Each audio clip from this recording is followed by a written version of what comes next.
Dialogue with Hidden Hand, Self-Proclaimed Illuminati Insider.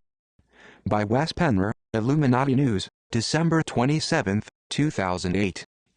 This self-proclaimed Illuminati insider appeared on the above top secret forum in October 2008, giving away information about the Illuminati agenda and their goals. The reason for this, he says, is because time is right for us to know some of what is going on behind the scenes. And when he explains why he needs to reveal it now, it's very convincing. In this article I will post the dialogue between the above top secret forum members and Hidden Hand in its entirety. Please take time to read through this whole dialogue. Yes, I know it's long, but I think we all can benefit from it, even if you end up not believing what is said. When you read it, you need to have an open mind. You can't be stuck in dogma or think you have it all figured out already, because then it doesn't matter what he says, you won't believe it. Here are some points which make him very believable, one being that the forum members he is communicating with make up pages after pages of random questions, as you can see in this article, and he answers them intelligently and precisely without the delay it would take for a person presenting a hoax to come up with them. This is also what the forum members notice. And he is consistent. Many of the questions are very good, deep, to the point and philosophical, and this guy, or woman, we don't know, this being claims not to be from this earth, manages to reply on a very deep level, and his answers don't contradict each other. In an advanced and intelligent dialogue like this, it's very unlikely anyone would be able to do that without giving himself away at some point. You will most certainly notice she is sincere. Ever wondered who is on top of the pyramid? He gives us a clue. The bloodline he represents is well above the Rothschilds in power and in the hierarchy and is extraterrestrial in origin. The 13 bloodlines we have been talking about thus far on this website and others, with the Rothschilds in a top position together with the Merovingian nobility, are quite low rank in the big pyramid structure, and are the ones playing a power game here on Earth, only aware of parts of the big game, a need-to-know basis. The bloodline, Hidden Hand, is supposedly belonging to his way more advanced and higher rank. I really think this being believes in what he is saying, and whether he has deceived himself to some degree or not, this is most probably what is driving the Illuminati. These are their goals. It leaves you with a pretty strange feeling after having read it all, but deep inside it rings true. His answers may need to be read more than once to understand the different layers of what he is telling us. Afterwards, when you start connecting the dots, you notice that a lot of pieces in the big puzzle that previously were missing and left unanswered, suddenly fit. If you are visiting the Illuminati News website for the first time, already have a fair concept of what the Illuminati and the New World Order is about, and you only intend to read one article from my huge database, I would say this one would be the one to read. It's been hard to perceive what ultimately drives the Illuminati. Greed? Yes. Power? Of course. Control? Sure, but you always have this feeling that there is a deeper mystery behind their great work of the ages. This may very well be the answer. When you are done reading this article and feel inspired, please go to the website, Law of One, and start absorbing the information presented there. It is a huge database on the same subject, but extensively expanded. Both these articles may, if we read them with understanding plus an open mind and an open heart, show us the real solution to the New World Order problem. Here is the dialogue between the above top secret members, ATS, and Hidden Hand, HH, the self-proclaimed Illuminati insider. The emphases in bold throughout the article are mine to separate out certain keys points I want to highlight. First session. HH, I am a generational member of a ruling bloodline family. Every so often, as per the directives of the law of our Creator, a brief window of opportunity opens, whereby a select handful of our family are required to make communication with our subjects and offer you the chance to ask us any questions you would like answered. I am double bound in this duty. It is required of me by the law of our Creator to offer this opportunity to you at this time, though I am also bound by the law of planetary free will and by family oaths, that there is only so much I am able to say. Rules define life and games. If you wish to participate, here they are. 1. I will afford you courtesy and respect in the manner I address you, and I expect the same from you in reciprocation. 2. I will decide whether or not I am either willing or permitted to answer your question. If your question is not answered, it is either because I cannot disclose it, or because I considered your question was lacking in one or more of the following: respect, courtesy, intelligence, decency, or that it was otherwise unworthy of being dignified with a response. 3. That you agree to treat this potential dialogue with an aspect of provisional faith. In practice, this means that rather than impeding the flow of information with crass comments of disbelief or petty name-calling, my participation here requires of you that you discourse with me under suspended judgment.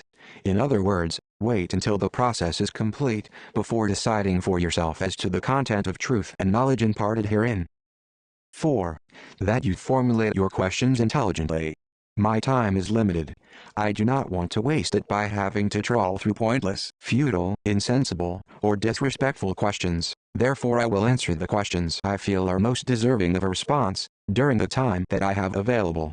Use the time we have wisely. If any of the above conditions are breached, I reserve the right to terminate our discourse forthwith, if I so choose. That being said, I will attempt to answer your questions as honestly and openly as is permissible for me.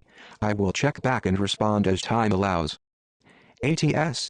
How many generations back does your bloodline extend, or, perhaps more accurately, who does your family consider its earliest ancestor in a position of power?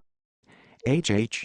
Our lineage can be traced back beyond antiquity, from the earliest times of your recorded history, and beyond. Our family has been directing the play from behind the scenes, in one way or another. Before the rise and fall of Atlantis. Yes, that was indeed perfectly real. We are born to lead. It is part of the design for this current paradigm. ATS. To what extent has selective breeding been used to preserve the purity of the line? And what becomes of children of unapproved unions? They would naturally still be raised with privilege, but not, perhaps, given the keys to the castle, as it were. HH. The breeding is generally case-specific, dependent upon the role that the family members in question are due to grow into. I will touch more on this in answer to the next poster's question that you rephrased. There are no unapproved unions. Our family will always intermarry between lines, or, what we would term, houses. 1. Marriages are arranged. In all my years alive, I have never seen or heard of a family member breaking this code, as far as marriage goes. You do as you are told. One cannot join the family. One is born or incarnated into it. On the rare instances of a child being born that could be seen as bringing difficulties, you are correct in your premise that it would be raised as part of the family, though would not grow up in the house or community of either of its parents. ATS.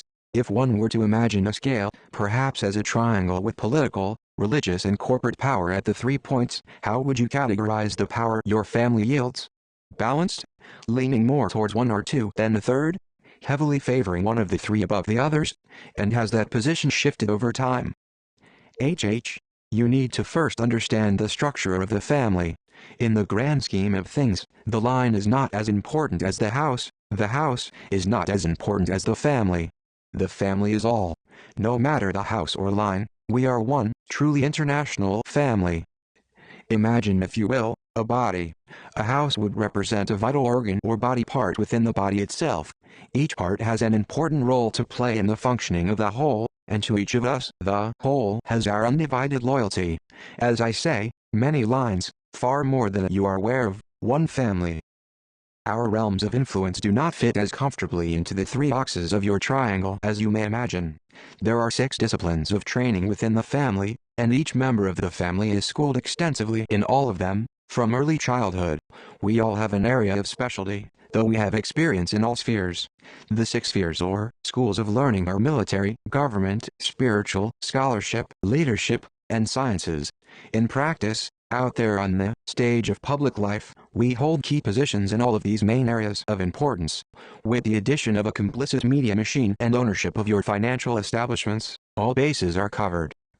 I will have to reply in parts, due to the restriction of characters per post. ATS. Which ruling bloodline family? Rockefellers. That may be a bit too direct for our inquisity. I'd offer the following substitute. How many parallel bloodlines do you estimate are in similar positions to your own, and to what extent does your family see them as either competition or collaborators? HH. Yes, as I say, Knowing the line is of no practical use to you. It is the belonging to the family that is important. There are 13 base or core original bloodlines. Yet there are many other lines that spring from these, as do rivers from the oceans. If you imagine the 13 original lines as primary color, that can be mixed to create a vast array of other colors, then you will have some comprehension. Again, no competition, just family. No competition in the sense of house against house, though it is a dog-eat-dog world. So, there is interpersonal competition in that sense of the word. Everyone wants to move up. Our whole familial society is geared that way, toward upward progression. ATS. What does the term generational member mean? Which generation specifically? HH. It means that one is born into the family. The order and its agenda is handed down, from generation to generation. Only in extremely rare occasions, have outsiders been invested into the family, and then, even these were of other esoterically integrable lines. ATS. Can you cite 2 or more previous instances whereby this directive has been upheld? HH. Once in 1999, to what you would call an alternative media source. Once in 2003, on another internet conspiracy-based forum, though the information relayed was not entirely pure. Not from the intention of misleading, but rather through imperfect or incomplete knowledge of the messengers. If it is not in the mainstream controlled media, it will not be believed by the masses. This is information tailored for those who already know that we are very real, and exerting a strong, if mostly subtle, influence over your lives. If you wish to enslave a man, allow him to believe that he is already free. ATS. By what basis is the timing of such revelations established? HH. By the decree of the Supreme World Council, according to the will of the Creator. ATS. Are we really considered chattel and traded as such by the government? HH. By the governments, generally, yes. People are seen as collateral, pawns that are maneuvered around the chessboard, according to the game plan. By the family, contrary to popular beliefs, many of us do not mean you any harm directly. There is just a matter of divine destiny to uphold and unfold, and we must play our parts in the game, as given to us by the Creator. In many ways, it is actually in our own interest that you are prepared for the coming harvest, just not maybe prepared in quite the way that you would like. Still, even then, you are choosing the negative polarity with your own free will decisions, with a little help and direction from us. Souls are harvestable in either extreme of the polarities, one could say. ATS. If so, how do we become free men? HH. You will never be free, for as long as you are incarnating on this planet. The very nature of your being here is indication of that. There is a reason why you are here, and here is very likely not really where you think here is. How do you become free? By working out where you are, and coming to an understanding of why you are here too. You are fast running out of time to do so before the coming harvest. Those that don't make it, will have to repeat the cycle. ATS. Is the Messiah alive today? HH. There is no Messiah. Stop looking outside of yourself for salvation. Is there what you might call a Christ consciousness alive? Then yes, in a manner of speaking, though not in your third density dimensional awareness. ATS. Is it the end times, as described in the Book of Revelations? HH. Yes. Not just described in the Book of Revelations, but also in the prophecies of virtually every religion, spiritual philosophy, and mystery tradition throughout history. This time is now at hand. To use your own example, however, Revelation 14:14-16. 14 Then I looked, and behold, a white cloud, and on the cloud sat one like the Son of Man, having on his head a golden crown, and in his hand a sharp sickle. 15 And another angel came out of the temple, crying with a loud voice to him who sat on the cloud, Thrust in your sickle and reap, for the time has come for you to reap, for the harvest of the earth is ripe. 16 So he who sat on the cloud thrust in his sickle on the earth, and the earth was reaped. The earth is indeed ripe for harvest. The question is, who will be ready? And will the harvest be positive, or negative? ATS. How do you justify that the current British royal family line is the true bloodline, but Ishmael is not the true receiver of Abraham's gift? If you're true bloodline, you'll know what I mean. HH. Who says it is the true line? There were ruling bloodlines long before your Yahweh and his Christianity arrived on this planet. Yahweh is a creator, not the one infinite creator. There are other and higher gods than him. Ultimately, all are a part of the one, and either consciously or unconsciously exercising their free will to create. Begin to study outside of the box for a true understanding of the creation. The British royalty is not the most powerful line. The names that you know do not hold a real ancient power. There are others above these lineages in the hierarchy. You will not know the names of these lines. ATS. OP, what proof do you have that ruling elite families exist and that you're a member of one? It's something that I think you thought was not falsifiable, which is why you chose that identity for the story you're weaving. However, I think there may indeed be a way you can prove it. HH. I have no need to prove anything to you. I am merely doing my duty as directed to me.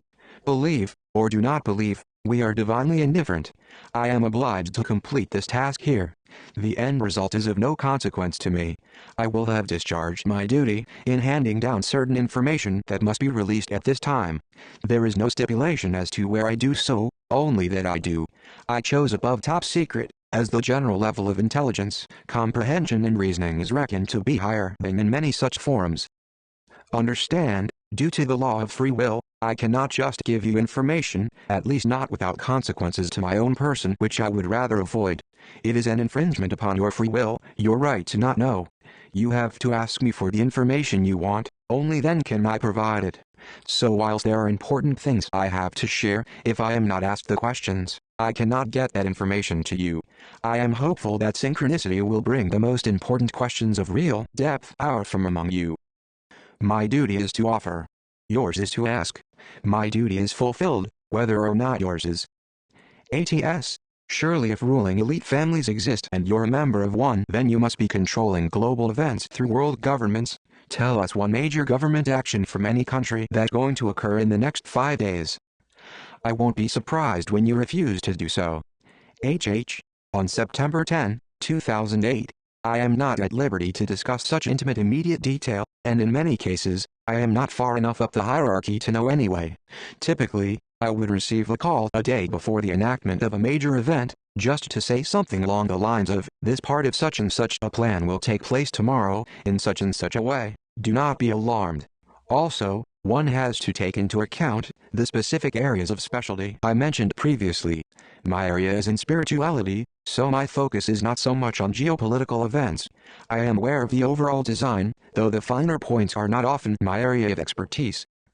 I am prepared to give you some things coming down the timeline that you will be able to look back upon and verify my predictions retrospectively. The stock markets will soon complete their controlled demolition.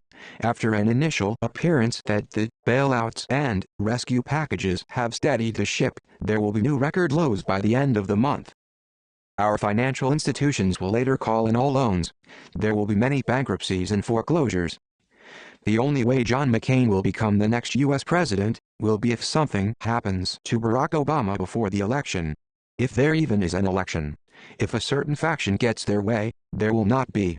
Remember, behind the scenes, there is only one party. Our party. Democracy is an illusion which is created to uphold your slavery. Whichever side wins, the family wins. There are many possibilities and alternative scripts. All of them lead toward the ultimate implementation of the overall blueprint of our Creator. Unless any unforeseen disruptions delay its announcement, there will be a new currency by the end of 2008. Early 2009, along with a new Union of Nations. January has been spoken of in some circles as the latest, though there are plans underway which could even bring this to fruition much earlier than initially hoped for. It depends upon the results of other upcoming events as to how this will play out. I am not high enough up the hierarchy to know the intimate details of the dates and times that far in advance. There is a tree system in which such knowledge is passed down, as and when it becomes need to know. I would be considered to be a regional leader. Above me are national and international. San Francisco and Damascus will be uninhabitable by the end of 2010, possibly even sooner. Again, it depends upon certain forces at play, and which timelines are activated. Humanity, though utterly unconscious of the fact, has a significant part to play in this. You, as a collective consciousness of the planet, are choosing the negative polarization by default, by the quality of your thoughts and actions. Thought is creative energy, focused. You get exactly what you put out. Why do you think the media is so important to us? You have, as a society, in your hypnotized comatose state, given your free will consent to the state your planet is in today. You saturate your minds with the unhealthy dishes served up for you on your televisions that you are addicted to: violence, pornography, greed, hatred, selfishness, incessant, bad news, fear and terror. When was the last time you stopped to think of something beautiful and pure? The planet is the way it is because of your collective thoughts about it. You are complicit in your inaction every time you look the other way when you see an injustice. Your thought at the subconscious level of creation to the Creator is your allowance of these things to occur. In so doing, you are serving our purpose. It is very important to us that the polarization of this planet is negative at the time of the great harvest. That means service to self-orientated, as opposed to positive, service to others. We require a negative harvest, and you are doing a fine job of helping us to attain our goal. We are very grateful. There will be dramatic changes to your climate and weather conditions over the next few years, as the time of the great harvest approaches. You will see wind speeds surpassing 300 miles per hour at times. There will be raging tsunamis and widespread devastation, and a solar emission in late 2009, early 2010 that will cause major melting of the ice caps, and subsequent drastic rise in sea levels, leaving many international metropolitan areas underwater. That is all I have time for at present. I have a sacrifice I must attend now. No, not really. Let's see if we can increase the depth of inquiry in question matter in the next session. Seek beyond the superficial. Get to the core of the matter. End of first session. Click here to read the follow-up discussions by members of the above top secret forum. Second session. ATS. How do you know that your bloodline deserves to lead, and the rest deserve to follow? Wealth and power are self-propagating, therefore I say to you that your bloodline only comprises the extreme elite of the world because your ancestors came to power by chance in the beginning, not because your kind are special. In fact, there's nothing special, clever, or honorable in enslaving others. It is not about deserving or not. Does one deserve to be born English, or American, or Italian, or French, or German, and so on? We came not to power by chance, but rather, which I know may be hard to swallow, by intelligent design. This path of ours was not chosen by us, but rather it was appointed, and accepted. ATS. Who is your Creator, and is your Creator the same as our Creator? This is an excellent question, which I can use to draw our communication closer to the core. Yes and no. You would first need to understand the creation. In the beginning, there is the Infinite One. This is the source of all. Intelligent infinity. It is the undifferentiated absolute. Within it is unlimited potential, waiting to become. Think of it as the uncarved block of your Taoist traditions. Infinite intelligence, becoming aware of itself, seeks to experience itself, and the one infinite creator is born or manifest. This appears to your third density comprehension as space. In effect, the creator is a point of focused infinite consciousness or awareness into infinite intelligent energy. The one infinite creator, also becoming self-aware, seeks to experience itself as creator, and in so doing, begins the next step down in the creational spiral. The one infinite creator, in focusing its infinite intelligence, becomes intelligent energy, which you could call the great central sun, and divides itself into smaller portions of itself, that can then in turn experience themselves as creators, or central suns. In other words, each central sun, or creator, is a step down in conscious awareness, or distortion, from the original thought of creation. So, in the beginning was not the Word, but thought. The Word is thought expressed and made manifest as creator. There is unity. Unity is all there is. Infinite intelligence, and infinite energy. The two are one, and within them is the potential for all creation. This state of consciousness could be termed as being. Infinite intelligence does not recognize its potential. It is the undifferentiated absolute, but infinite energy recognizes the potential of becoming all things in order to bring any desired experience into being. Intelligent infinity can be likened to the central heartbeat of life, and infinite energy as the spiritual lifeblood or potential which pumps out for the Creator to form the creation. This image may assist your comprehension. Creation is based upon the three primary distortions of the Infinite One. 1. Free will. In the first law, or distortion, of creation, the Creator receives the free will to know and experience itself as an individuated though paradoxically unified aspect of the One. 2. Love. In the second law of creation, the initial distortion of free will becomes a focus point of awareness known as logos, or love, or the word in biblical terms, love, or logos, using its infinite intelligent energy, then takes on the role of co-creating a vast array of physical illusions, thought forms or densities, which some call dimensions, in which according to its intelligent design, will best offer the range of potential experiences in which it can know itself. In effect, the one infinite Creator, in dividing itself into logos, could be termed in your third density understanding as a universal Creator. In other words, logos creates on a universal level of being. Logos creates physical universes, in which it and the Creator may experience their self. Let there be light. 3. Light. To manifest this infinite spiritual or life force energy into a physical thought form of densities, logos creates the third distortion, of light. From the three original primary distortions of the One into making the creation, arise myriad hierarchies of other sub-distortions, containing their own specific paradoxes. The goal of the game is to enter into these and further divisions of creation, and then seek to harmonize the polarities, in order to once again know oneself as the Creator of them. The nature of all such physically manifest energy is light. Wherever thus exists any form of physical matter, there is light, or divine intelligent energy at its core or center. Something which is infinite cannot be other than, or many. An infinite Creator knows only unity. Thus, drawing upon its infinite intelligence, the infinite Creator designed a blueprint based on the finite principles of free will of awareness and sub-level creations, which in turn could become aware of themselves and seek to experience themselves as creators. And so the Russian doll-style experiment was step down and down and down, levels of creation within levels of creation. The one infinite Creator, or great central sun, steps down its infinite energy to become logos. Logos in turn designs vast universes of space, as yet unmaterialized, stepping down and splitting itself again, into logoi, plural, in other words, into an array of central suns which will each become logos, or co-creator of its own universe, with each unique individualized portion of the one infinite Creator, containing within it as its very essence, intelligent infinity. Using the law of free will, each universal logos, central sun, designs and creates its own version or perspective of physical reality in which to experience itself as Creator.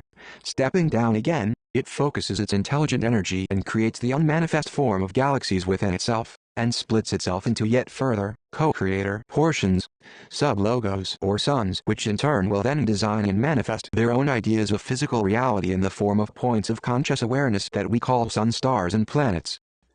A planetary entity, or soul, begins the first density of experience, into which another individualized portion of the One can incarnate. Just as with all logos and sub-logos of creation, each soul is yet another smaller unique portion of the Infinite One. At first, the intelligent energy of the planet is in a state that you could call chaos, meaning that its energy is undefined. Then the process begins again. The planetary energy begins to become aware of itself. The first density of awareness is consciousness, and the planetary logos, sub-logos in effect, begins to create other downward steps within itself, and the internal makeup of the planet begins to form, as the raw elements of air and fire combine to work on the waters and earth, thus arising conscious awareness of their being, and the process of evolution begins, forming the second density. Second density beings begin to become aware of themselves, as being separate, and thus began to evolve toward a third density of self-conscious awareness, the lowest density into which a human soul can incarnate. Humans in turn, or the souls incarnated within them, seek to return to the light and love, from which they came, as they begin the journey of progression, from third density up to the eighth density, and the return to the infinite oneness. Explanation of the densities beyond normal human consciousness is another question though, so if you wish to know more about them, someone will need to ask an intelligent question which I can respond to, so as not to impinge upon your free will not to know. So, having set forth the above, I can return to further elucidate on your original question. ATS, who is your creator, and is your creator the same as our creator? HH, as I said, yes, and no. Ultimately, every living thing, and all things are living, is created by the one infinite creator's initial universal creation. So yes, taken from that perspective, the one infinite creator focuses its infinite intelligence into an awareness point of infinite energy, and brings the whole of creation into being, though we are not directly created by the one infinite creator, but rather by our own logos, sub-logos, and sub-sub-logos, and so on. So from that perspective, whilst we are all essentially made up of the same stuff of creation, initiated by the one infinite creator, our actual personal creators are different portions or sub-logos of the one. In other words, yes, our creator, whilst originating from the same source, is not the same entity as your creator. Which brings me on to a question from another poster. I will continue with your other questions afterwards, but this enables me to indirectly answer the first aspect of your question without having to ask you to rephrase it, due to having to carefully dance around the free will issues. ATS, you say that you come from 13 organal bloodlines, yet the DNA mapping project clearly proved that all humanity descends from only 3. Does this mean you aren't human? HH, an excellent question, thank you. Yes, that is correct, in a manner of speaking. If you were to meet me walking down the street, I would appear just as human as you do. We've been incarnating here with you for generations, yet, our bloodlines do not originate from this planet. ATS, your answer to the 6 disciplines of learning are quite similar to a book about Atlantis that was supposed to have been channeled. Was this also a time for your bloodlines to post answers? HH, yes, that is correct. Again, in a manner of speaking, other, shall we say, off-world entities also visited the planet at that time, and passed down their own understandings of creation as well as their technology, from what we could best describe as being a future aspect of yourselves. It was humanity's errors in handling this information that ultimately led to the destruction of Atlantis. Having now answered a question on whether or not our lineage is of human origin, I can return to tie in that answer with an explanation as to who is our creator. I'm dancing close to the line in answering this, but the record needs to be set straight, and I should just about be able to get away with it without incurring my own upline's displeasure. Let us get to the crux of the matter. Your creator, the one you have called Yahweh, is not God inasmuch as your Bible refers to him as being the one true God. He is a creator, or sub-logos, rather than the one infinite creator. He is not even the galactic level logos, but rather is the planetary logos for this one planet. Our creator is the one you refer to as Lucifer, the light bearer and bright morning star. Our creator is not the devil as he has been spuriously portrayed in your Bible. Lucifer is what you would call a group soul or social memory complex, which has evolved to the level of the 6th density, which in effect means that he, or more accurately, we, has evolved to a level sufficient that we, has attained a status equal or arguably greater than that of Yahweh. We have evolved higher than him. In appearance, were you to gaze upon Lucifer's fullest expression of our being, the appearance would be that of a sun or a bright star. Or, when stepping down into a 3rd density vibration, we would appear as what you may term an angel or light being. Allow me to elucidate. When an entity, group soul complex evolves to the level of the 6th density, it is by comparison to the amount of time it takes to get that far, a mere hop skip and a jump from 8th density ultimate reunion with the one infinite creator, and then from there, back to dissolution into the source of all, intelligent infinity. We, our bloodline families, as a group soul or social memory complex, Lucifer, were on the verge of 7th density ascension, though at this level, before harvest comes, we have the choice to progress higher, or to return to help others of lower densities with their own evolution, by passing down our knowledge and wisdom, light to those that call upon us for assistance, with their own free will. Now, at this time, having made our decision to stay and help our galactic brothers and sisters in the One, we were assigned a challenging task by the Council of Elders, who act as the guardians of this galaxy from their 8th density headquarters on the planet Saturn. Yahweh, due to the fact that he had not, as was his right as planetary logos, handed down his own free will to know thyself to those incarnating upon his planet, was having very little evolutionary progress therein. So we, Lucifer, were sent to help. Once the order was given from the Council of Elders, we fell, or descended back to a place where we could, with hard work and focus, once again materialize a third density manifestation of ourself. Yahweh had agreed to our coming. In fact, it was he who had initially asked the council for a catalyst of change to enter into his creation, and share the knowledge and wisdom we had attained through our ascensions. In the absence of free will upon the planet, there can be no polarity, and therefore, nothing to choose between. Just as is portrayed in the book of Genesis, the planet was very Edenic in nature. Sure, it was a lovely paradise, yet the beings incarnating there had no agitator toward evolving beyond the third density, and therefore, little hope of ever making the journey home to the One. Yahweh has been happy to keep his own little pet Eden project in effect, but with little chance of the souls here making it home. It had become in effect, an albeit very beautiful, prison. Yahweh was, in modern parlance, running a benign dictatorship. Without polarity, derived from free will, there is only the unity of love and light, and no choice to experience other than that. So, we were to be the catalyst for change, in order to provide that choice, thus bringing polarity. Yahweh agreed that we would introduce the concept of free will to Earth's inhabitants, by offering them an initial choice, as to whether they wanted it or not. Hence, the tree of the knowledge of good and evil, or more accurately, the knowledge of polarity, of positive or negative. Yahweh takes his inhabitants to a new garden and tells them you can do anything you like, except this one thing, thus creating the desire to do the one thing they are told they cannot. Hence, a choice. We provide the catalyst by telling them the benefits of attaining knowledge. They eat from the tree, and the rest is history. Yahweh thought that his children would still choose to obey him, and when he discovered they did not, he became angry. As he himself describes in his scriptures, he is a jealous God, and he did not like it that his children had chose to disobey him, and follow our advice.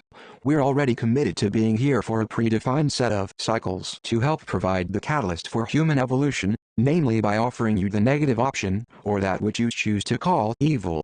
Now that free will had been granted, Yahweh could not retract it, and we have to stay here as contracted to continue to provide the planet with the polarity choice. Since then, Yahweh has confined us, as a group soul, here within the Earth's astral planes, which is very constricting and uncomfortable for a being of our wisdom and experience. The Council of Elders gave us the choice to be released, against Yahweh's will, but at the cancellation of our contract to serve the planet Earth, or to remain and fulfill our assignment, and endure Yahweh's self-proclaimed wrath. We stayed, but as a karmic result of our group soul's confinement by Yahweh, our own individuated souls were given the mandate by the council to rule over Yahweh's people during our physical incarnations here on your planet. Let's be clear about one thing though. All of this, physical life, incarnation, is a very intricate and skillfully designed game, whereby the one infinite creator plays the game of forgetting who it is, so that it can learn to remember, and in doing so, experience and know itself as creator. All the way down to us tiny individuated sparks of the all that is. Off stage, and between lives, 0-point time, antimatter universe as incarnated, human beings, we, all of us, you, as souls, are great friends. Brothers and sisters in the One. Between lives we all have a great laugh about the parts we have performed in the play, and look forward to and have great fun preparing the next chapters to act out. I hope that during the above answer, I have also adequately covered your question on what is our interpretation of good vs evil. If not, please say, and I will go into more detail. ATS, can you elaborate on the coming harvest and what exactly you mean by harvest? HH, I can. I will combine my answer to you with my reply to the following question. ATS, is 2012 harvest time? When you speak of the harvest, it has echoes of chaos Gnosticism in the sense that we are divine souls trapped in the physical world, continuously reincarnated into flesh until the time that we reach such a level of spiritual gnosis that we are able to avoid being reincarnated in our next cycle. Is this the foundation of your belief? HH, another excellent and very insightful question. Thank you. The higher the quality of the question, the more depth I can give to my answer. It all has to do with the laws of confusion and free will. Yes, the noonday winter solstice sun of December 21st, 2012 is the time when the Lord of the harvest shall return. You might know him as Nibiru. read up on the Mayan prophecies and calendrical events for more detail upon how the actual galactic and universal cycles work. The travelers who gave them this information were the same ones who visited the civilization of Atlantis. The Mayans used that information by creating with the positive vibration of the polarity. The Atlanteans opted for the negative. Yes, to answer your question, there is much truth in some of the ancient Gnostic texts, though there are also distortions. The information is not pure. It came through many filters. You are indeed what you call divine souls. You are sparks or seeds of the one infinite creator. You are life itself, light, remembering and learning who you really are. We came here to help you to do this, and yes, currently, you are trapped, or more accurately, quarantined within the matter of this planet you call Earth. You can thank your creator Yahweh for that. You are the offspring or individuations of his group soul, or social memory complex. Macrocosmically speaking, you are Yahweh. The karmic effect of his imprisoning us in his astral planes also has an impact upon you. I cannot be more specific on this without impinging on the law of confusion. You must work it out for yourselves. As for the question of can I elaborate on the coming harvest, yes, I shall do so now. Your planet abides by the laws of the creation of your galactic logos. The galaxy runs on cycles of time, known as the precision of the equinoxes. As I said, seek the Mayan calendar for a deeper insight as to how the galaxy runs. It is highly accurate, but for the purpose of this discourse, I will give a brief overview. The Maya use an astrological cycle called the precision of the equinoxes. This is a 26,000-year cycle in which Earth transits through each of the 12 signs of the zodiac for about 2,152 years each. Each of these astrological ages represents 1 month of the grand cosmic year. This Mayan cycle also corresponds to a 26,000-year relationship of the Sun, solar logos orbiting Alcyone, the central star of our Seven Sisters Pleiades constellation. The end of this cycle heralds literally a new world age, and a new creation, a new heaven, and a new earth, and is the time of the great harvest. Smaller cycles yield a harvest, and then life continues on the planet as normal. Great cycles yield a great harvest, and the end of current life on the third density.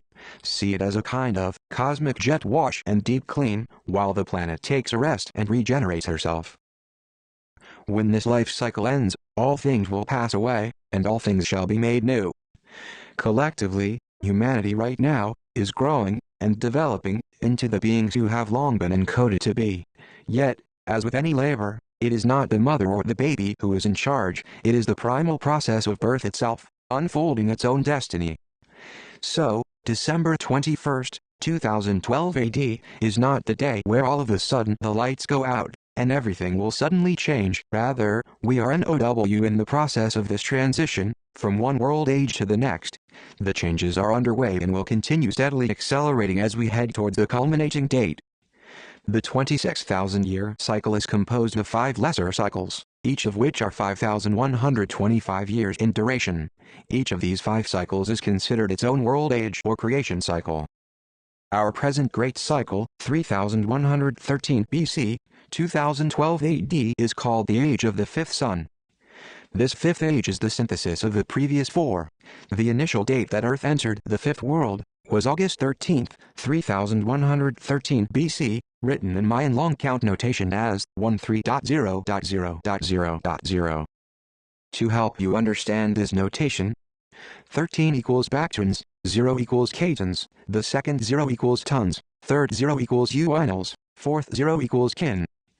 These are the Mayan words for the periods of time. Day equals kin, pronounced kin. Month of 20 days, kin equals unal, winal. Year of 360 days, kin equals ton, tun. 20 tons years equals kaotun, kaotun. 20 kaotons equals baktun, baktun. A baktun is 5,125 years. 13.0.0.0.0. Every day from that point is reckoned by the number of days passed since the event of this cosmic beginning point. Within the 5,125-year cycle lies 13 smaller cycles, known as the 13 Bactron count, or the long count. Each Bactron cycle lasts for 394 years, or 144,000 days. Each Bactron was its own historical age, within the Great Creation cycle, with a specific destiny for the evolution of those who incarnated in each Bactron. Planet Earth and her inhabitants are currently traveling through the 13th Bactwan cycle, the final period of 1618-2012 AD. The cycle is known both as the triumph of materialism and the transformation of matter. On 13.0.0.0.0, the December solstice sun will be found in the band of the Milky Way, directly in the position of the dark rift in the galaxy, forming an alignment between the galactic plane and the solstice meridian.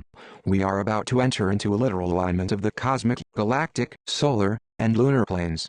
This is an event that has slowly converged, over a period of thousands of years, and is caused by the precision of the equinoxes.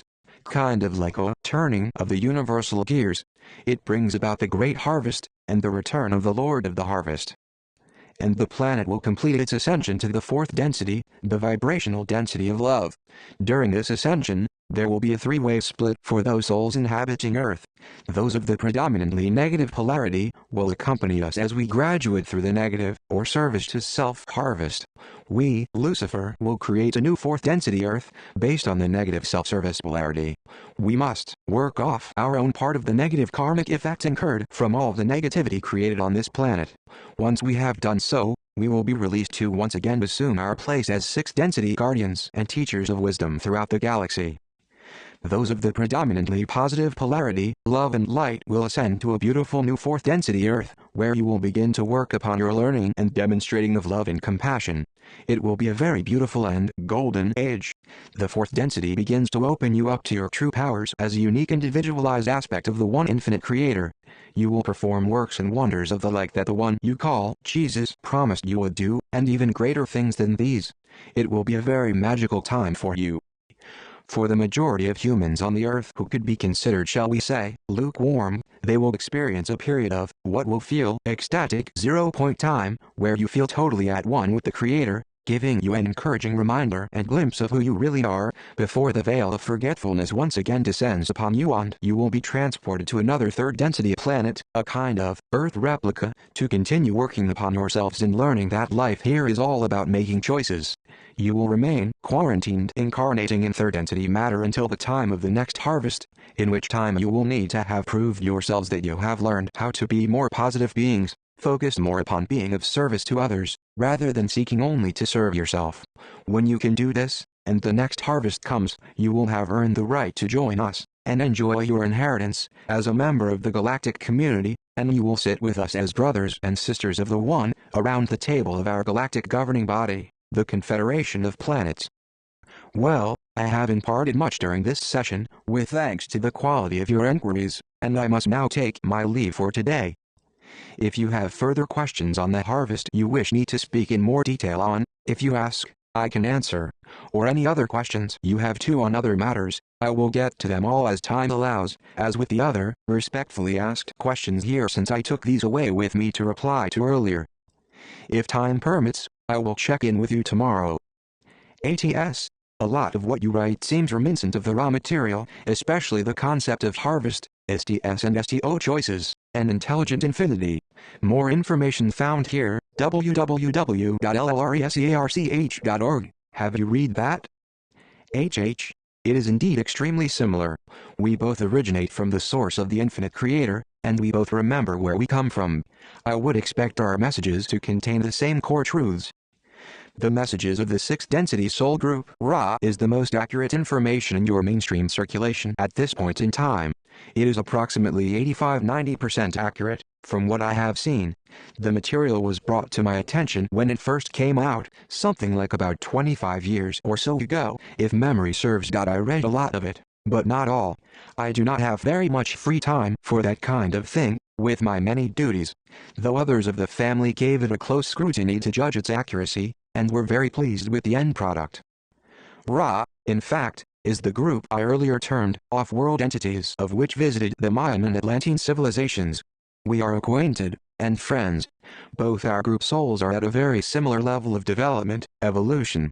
Both sixth density, nearly seventh. But like us, Ra also chose the path of service to our fellow galactic brothers and sisters, you, and others, instead of further progression home. We would recommend that material for any who truly seek understanding. Though, as I said, it is not 100% accurate, so take what resonates. ATS. What function, If any, do alien abductions have? Why are abductees chosen? HH.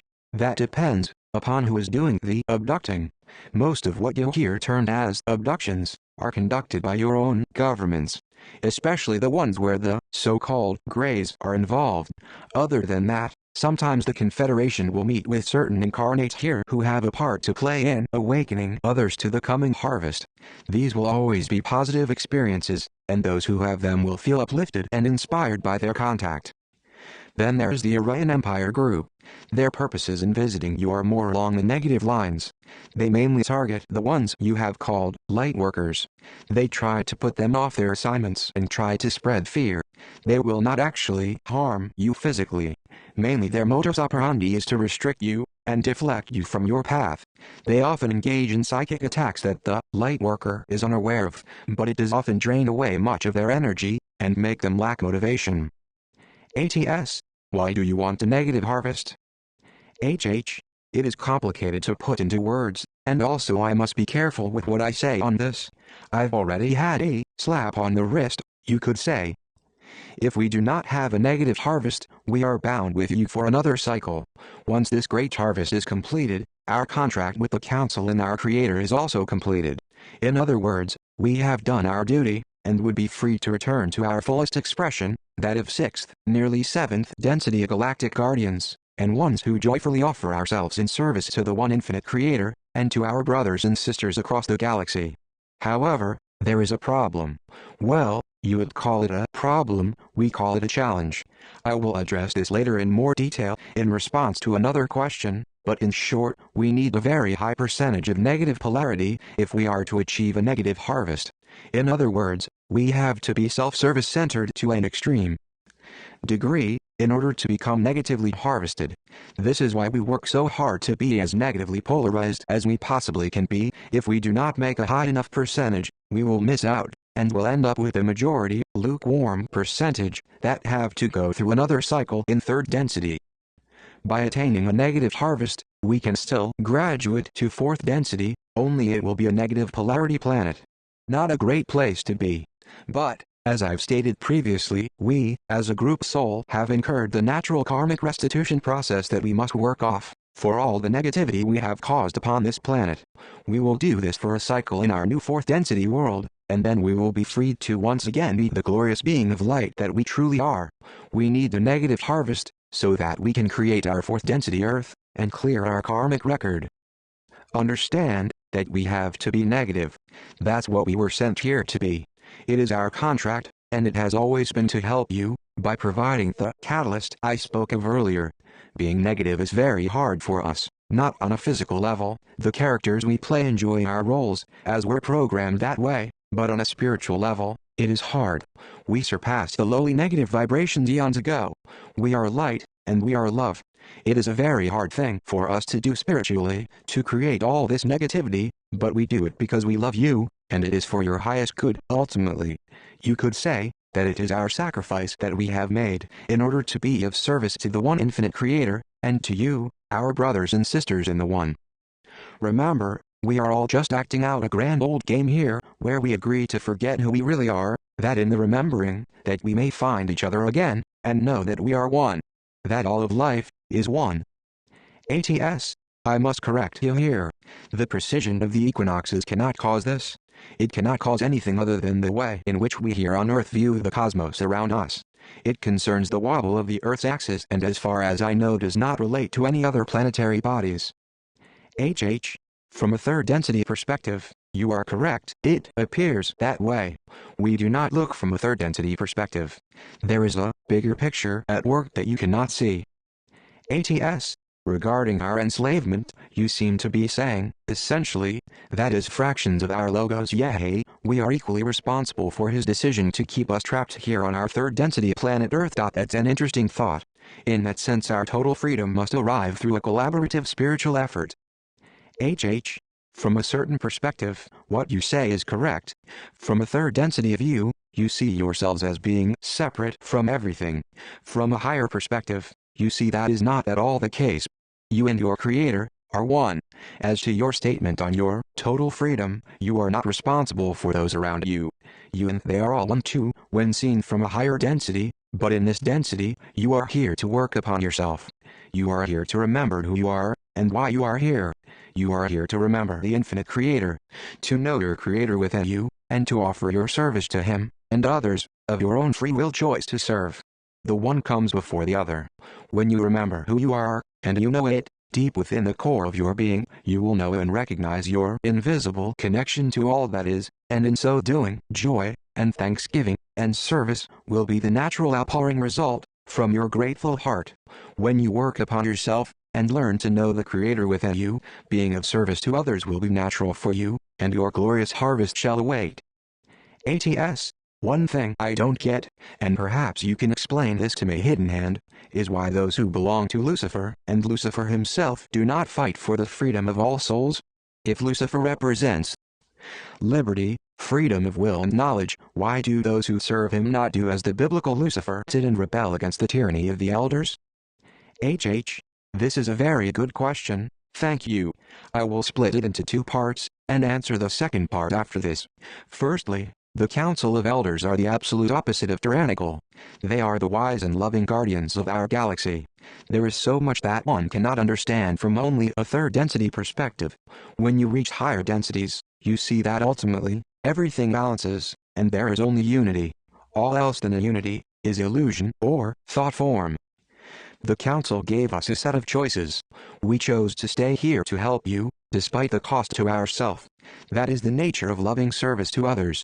The ultimate paradox in all this, is that in this storyline we are all co-creating together. In order for us to be of the most service to you, we must be utterly self-serving. I do so love our Creator's sense of irony. As to the first part of your question, the biblical depiction of war in heaven is not entirely inaccurate. I shall explain. Our initial contract was to introduce the catalyst for free will on this planet. When Yah initially began discourse with the Council of Elders, he was not initially looking for help with introducing free will, but rather for guidance on how he could best speed up his and his inhabitants' evolutionary process. As I mentioned, he was running a benign dictatorship. We had at that time just completed an assignment in Tau Cetus, and had reported for our next duties. We, as Group Soul Lucifer, were sent on a fact-finding expedition, as it were, to visit Earth, and meet with Yahweh, to evaluate his planetary creation laws, and make suggestions on how best he could help his offspring. This is the term I shall use to describe the souls who comprise the Group Soul, and thusly Yahweh, to progress. We explored many options, and reported our findings to the Council, and to Yahweh. It was our best evaluation, that the only real and fast-track way to increase his evolvement meaningfully, was the introduction of free will. It was not specifically the implementation of free will that Yahweh wanted help with, it was simply the introduction of a catalyst. He was not at all pleased with our report that he needed to implement free will. He was happy with his little pet paradise, and he didn't want to lose control of it. In the end the Council persuaded him that it was the best way, and he reluctantly agreed. We returned to Earth, and had a cordial meeting with Yahweh, discussing how we could best implement the free will option. Yahweh was adamant that his offspring would choose to be loyal to him anyway, and that they were so contented with their way of life, that they would always trust him and do as he said was best. That, he said, was his main reason that free will would not work well as the catalyst. That's why he agreed to the experiment of the Tree of Knowledge. He believed it would prove him right.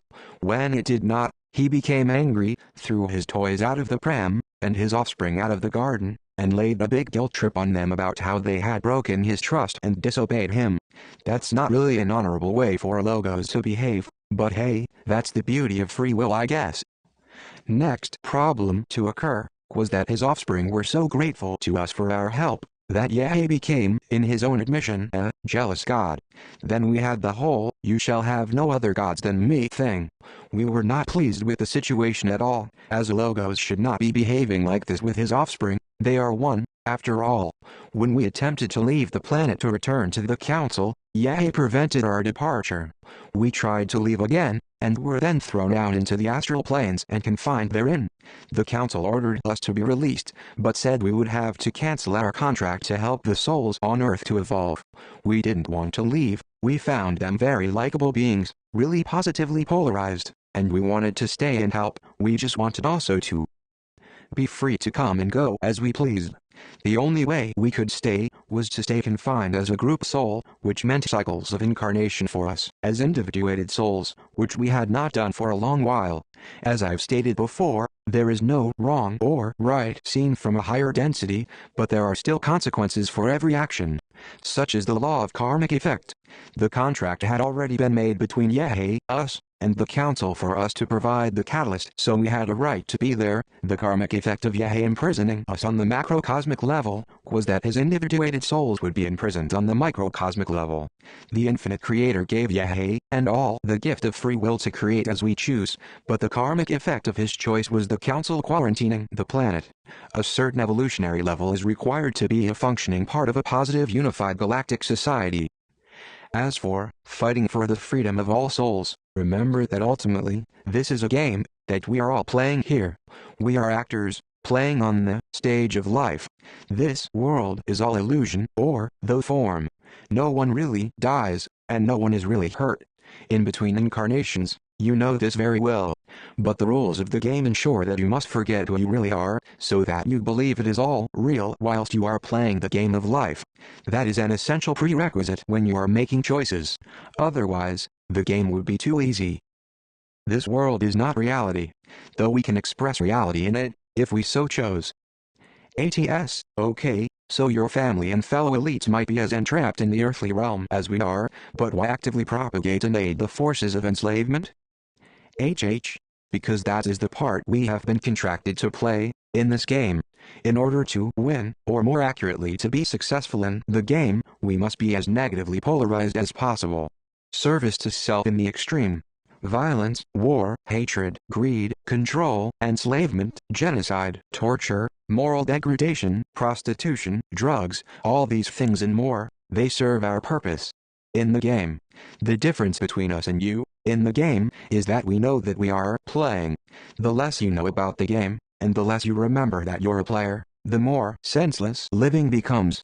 In all these negative things, we are providing you with tools. But you do not see it. It is not what we do, but how you react to it, that is important. We give you the tools. You have the free will choice how you will use them. You have to take responsibility. There is only one of us here. Understand that, and you will understand the game. ATS.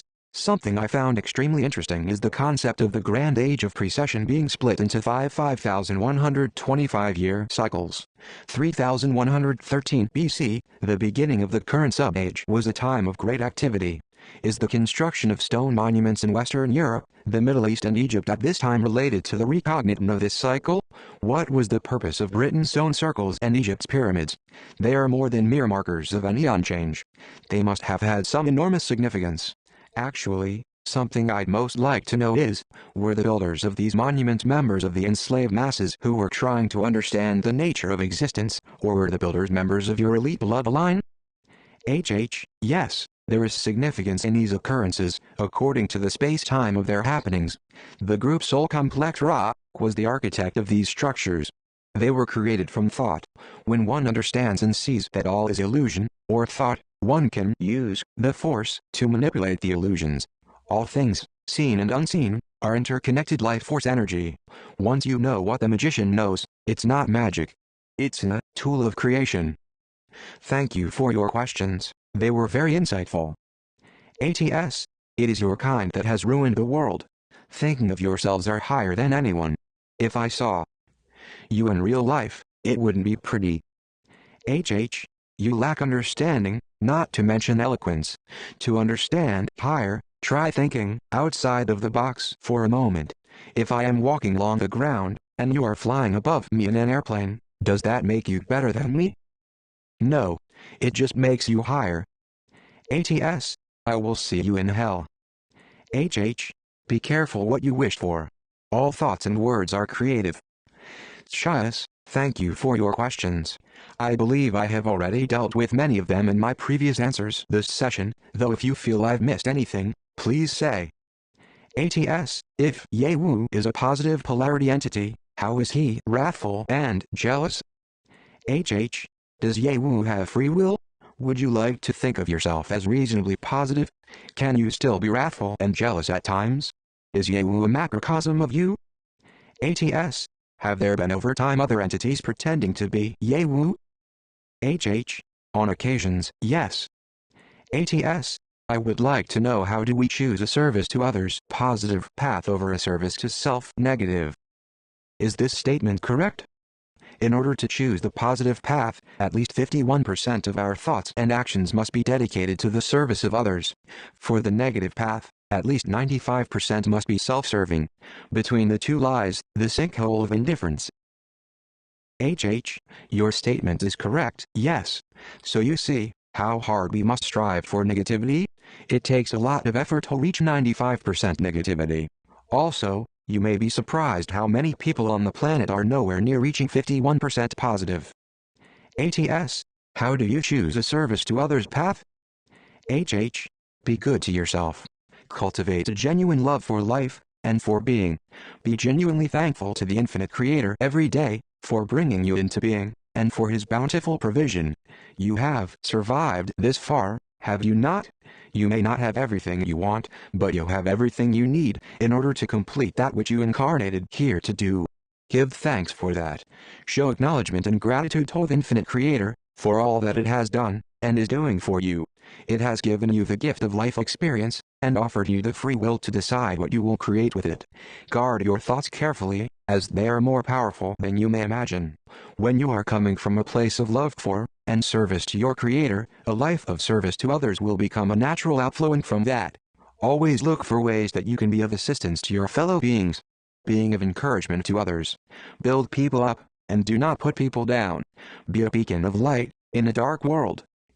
Does that old lady need a hand with her shopping bags? How do you treat the homeless man who asks you for some spare change for the shelter? Ever heard about angels in disguise? Look and see the divine spark in the heart of all beings. Treat them as you would like to be treated yourself, and as you would your Creator if was speaking directly with you. For even as you are doing it to the least of these, you are doing it unto me. The law of radiation and attraction. Your thoughts, words, and actions return to you. Ultimately, cultivate a spirit of humble gratitude. You won't go far wrong with that. Desire to serve flows naturally from a grateful heart. ATS. If we live with a service to others philosophy in order to achieve oneness with the infinite source, isn't that really service to self? How is the distinction of negative and positive polarity made? HH. You do not serve others to achieve oneness with the infinite source, you serve others because you love them as yourself. Others are an extension of yourself. That's why the law of attraction works the way it does. Truly, whatever you are doing to me, you are doing to yourself. We are all one in the infinite creation. Separation is an illusion, because you only see what is in the third density. You do not see the whole picture. We achieve oneness with the infinite source of all, as a result of our upward spiral of progression. We are all on the path back to where we came from. We are all on our way back home. ATS. It is my understanding that all souls must eventually choose the positive path to unite with the infinite creator. If this is true, what is the justification of choosing the negative path now, for your people and us? HH. An astute question. Yes, all souls eventually learn that positive is the pathway which leads home. But whilst incarnating in the third density, negativity is still an important tool in your learning process. It teaches you, other than. As I said earlier, it is up to you how you use the tools we have given you. Do you respond to negativity with more negativity? Has fighting fire with fire ever worked for you? Or do you choose to see the negativity as the tool that it is, and recognize that it is offering you an opportunity? I will honor your free will to think and discover for yourself what that opportunity is. ATS. Or if the one infinite creator is love, does that mean it doesn't matter if we choose love of others or love of ourselves? Will either path will lead to the source? HH. In a sense, you are correct, to a certain point. But there is a big difference between loving yourself and being selfish. A big difference. When you truly understand what it is to know and love yourself, you cannot help but to love and serve others. There are no others. When you understand this, at the core level of your being, you will be on the path home, to the infinite creator, and ultimately, submergence back into the infinite oneness. ATS. I agree with many others that your answers are very much in line with several sources I have read in the past, including the channelings of Ra, the Cassiopeans and several others. Can you explain your interpretation of such channelings and if they are another source of disclosure from your people? HH. I have spoken on Ra in my previous answers today. I have not heard of Cassiopeans. There are no other communications from my family at this time than this one, though there's a possibility of another soon, depending upon certain events. My general view of channelings is that the majority of them are of very poor quality. That is not necessarily a slight against those bringing them through, but more a matter of their lack of receptivity and subsequent distortions. It is very rare to find a good, stable, clear, and impartial channel. The key element in channeling is the ability to temporarily withdraw the filters of your own personal beliefs and be a clear channel. To bring through what is actually given, not your slant on what you think it might mean. When I am saying you, I mean this in a general term of course here, not you personally. Always remember that it's meant to be about the message, not the messenger. The Ra channelings are very accurate indeed. They are the only ones I know of that I would be happy to classify as a clear message. Though as I say, even then it's not 100%. More like 85–90%. Another difficult issue with channeling is that you can start off receiving a positive entity, and if you are not very perceptive in your discernment and careful in your protection when identifying an incoming channel, you can get a negative one that pretends to be positive, but gradually slips in more and more misinformation, having gained your trust. The ones that give you precise dates and times are nearly always ones to avoid. Positive entities will not give a date and time. Negative ones will do, so they can set you up for a fall. Once you're tricked into predicting dates and times, and they don't happen, they've succeeded in putting out the light of your message, as no one will see any credibility in you. ATS, well, now we know the point of this thread. Someone just discovered New Age theology and wanted to take the time to type out his discovery. OP, still waiting for you to provide a prediction with a timeline. So far all you've offered is general doom, which is what everyone on ATS predicts every year. Need something specific in the next week. Of course I know you won't provide anything. This is a hoax. HH, this will be the only time that I reply to you. At the outset of our discourse here, I made it expressly clear the way I am choosing to operate. If you do not like my choices, you have the free will to not read this disclosure. I would kindly suggest that you use it, as your energy is feeling very frustrated and angry. That's not really an advisable direction to want to be heading, under the circumstances. As I took the time to explain to you before, I have nothing to prove to you. That is not why I came. Believe, or do not believe, I am divinely indifferent. If my presence here ends up benefiting just one soul during the process, it will have been worth the effort. I have not asked you to believe. The only thing I have respectfully asked was that you suspend judgment or hold a provisional faith until the discourse is complete, so that the flow of questions, information remains uninterrupted. You have shown me nothing but discourtesy and bad manners from the outset, and then wonder why I do not respond. If you do not like the topic, simply choose not to read or reply, and let those that do wish to participate with insightful questions do so uninterrupted. Your points. 1. New Age theology? That is amusing. You clearly have not the faintest comprehension of just how ancient and timeless these mysteries are. I find it ironic, low-level Mason, that if you ever make it to the 32nd degree, you're going to find yourself hearing these truths all over again. I hope that you will find it easier to integrate these truths then, and I ask our infinite Creator to guide your path. 2. You will not be receiving any times or dates from me. I am not here to prove anything, and I have no need to do so. Your disbelief is of no consequence to me. Only to you. I am here to diligently discharge the duty given to me, of delivering the message, and I will complete that duty regardless of your feelings about it. 3. As to your point regarding doom and gloom, that just serves to reveal your mindset. Where you see doom and gloom, I see opportunity. Life conforms to your ideas about the way it is for you. If you see doom and gloom, then that is what you are projecting. The world is your mirror. It reflects back to you what you are putting out. If you do not like the reflection life is showing you, then change that which is causing it. ATS, you see, if this really existed, there would be countless thousands of people involved, and any one person could leak. HH, thousands? try millions, and you have no possible comprehension of the rigorous training and the harshness of the conditioning we undergo from an early age. No one dares to go against the family. We know what would happen if we did, but that is not the prime motivator. The motivator is unbridled loyalty to the family and our Creator.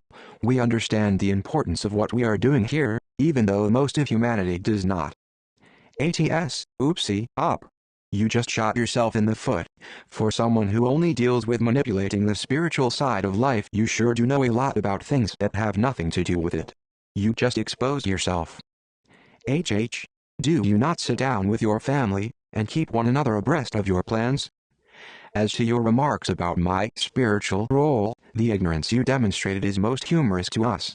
If you think I only deal in the spiritual, you have either not read or misread my posts. You also make the assumption that my role is about manipulating the spiritual side of life.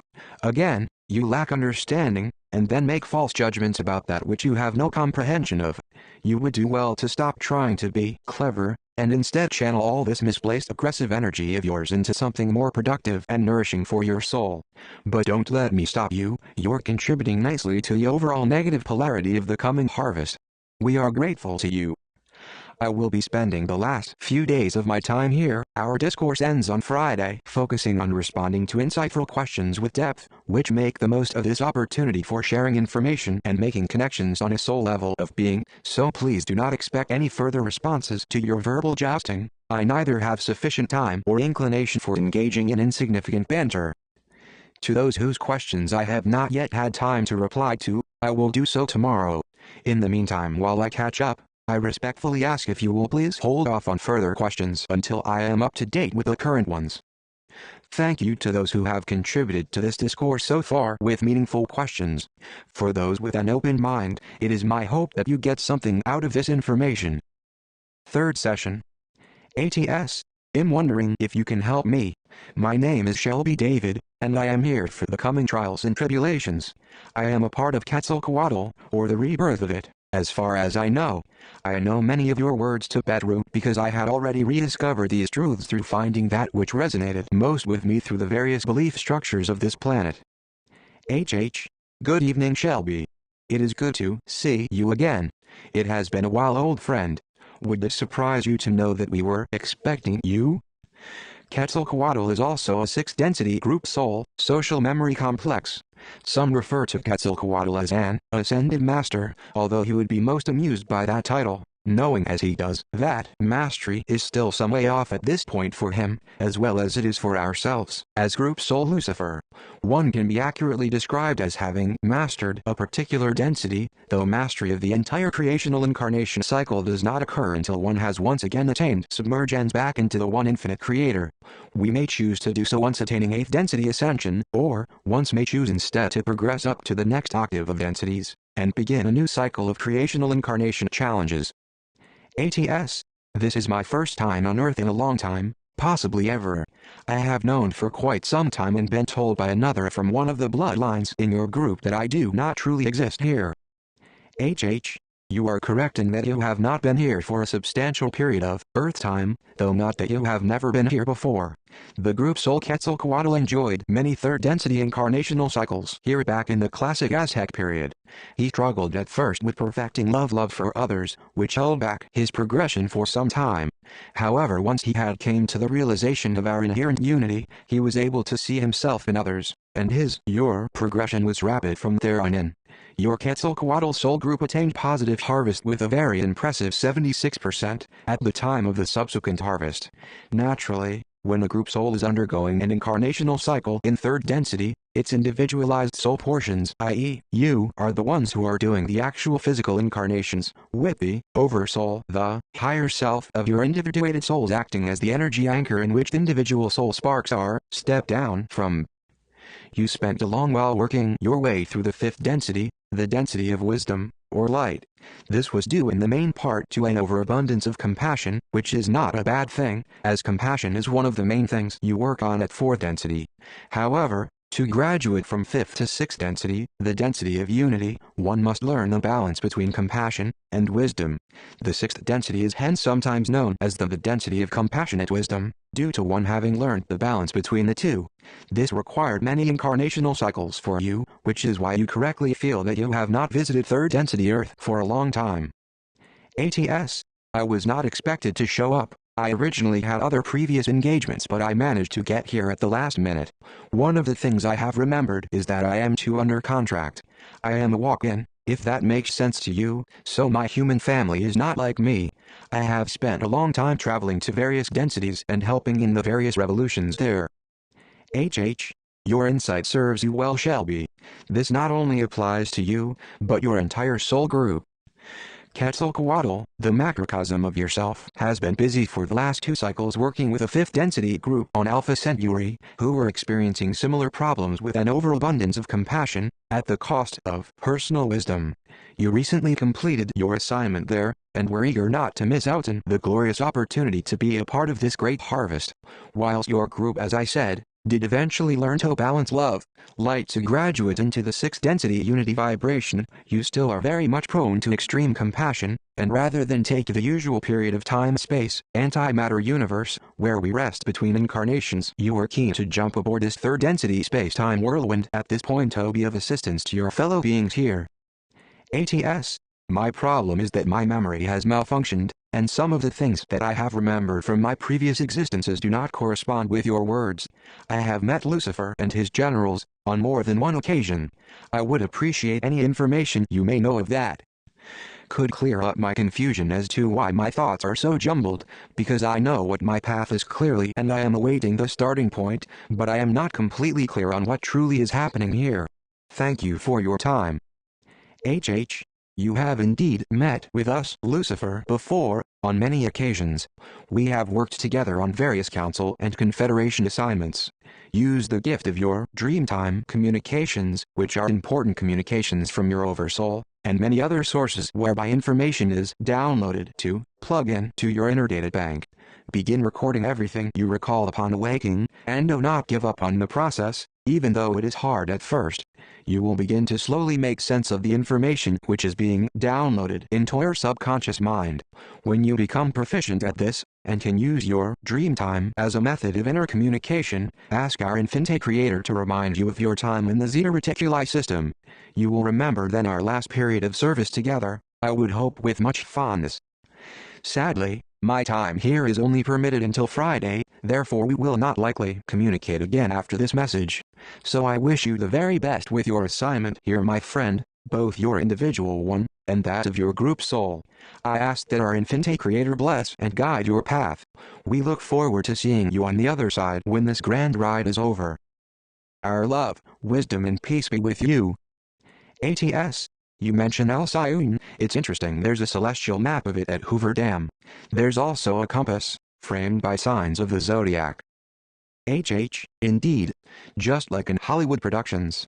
We hide the truth right out in the wide open. What humanity is offered as science fiction, more often than not, is actually science fact. ATS. What do the winged statues, commissioned by the U.S. government, guarding the entrance at the dam really represent? Is any of this collection of celestial symbolism found there connected to your Luciferian alien equinox transformation agenda? HH. That is actually very simple. You'll note that the feet point directly downward to the earth, and the hands and wingtips point directly up to the sky. The life force energy flows into the human mind-body-soul complex from the earth up through the feet. The intelligent energy from the infinite creator flows down from above and in through the crown chakra. The wings represent our Lucifer's inherent divinity. You'll also note that the figure is seated. The seat of our Lucifer's power connects heaven and earth, and all things must pass through us. ATS. Other questions I have, and sorry if you explain this. Are these bloodlines the wealthy, as most assume, or seemingly ordinary people, including celebrities and politicians, etc., blending in with society, going relatively unnoticed, but yet contributing to your cause in the grander scheme of things? HH. The names you know have no real power. Sure, they appear to have lots of power, in the way earthbound souls perceive power. Our wealth makes the million and billionaire celebs and corporate bigwigs look like a child's pocket money. Our wealth is family wealth, which has passed down through the generations over thousands of years. True wealth, however, is knowing deep in your heart that you and your infinite Creator are one. Seek ye first the kingdom of God, infinite Creator, and all these things shall be added unto you. ATS. So part of this question could also be, are all of them aware they are part of this bloodline, or are some members oblivious to this connection they have? Are they informed of this at a particular age? For example, how and at what age were you told you belonged? HH. Yes. If you are bloodline, family, you are born into it, and you are raised this way, from birth. There is no other way. I want to be clear on this bloodline issue. The ones you know, they are of earthly lineage. Yes, they have their place in the family, but the real power lines do not originate from this planet. ATS. I have probably found this the single most insightful thing so far. It helps me to understand the answers to some of the questions I've asked. HH. I am glad. It is probably the single most important thing that I have shared. ATS. Unfortunately, its connotations also alleviate the NWO depth of most accusations. HH. That depends upon your perspective. Does it alleviate the negativity we have perpetuated? No. Does it alleviate the pain and suffering we have caused, and are causing upon the planet? No.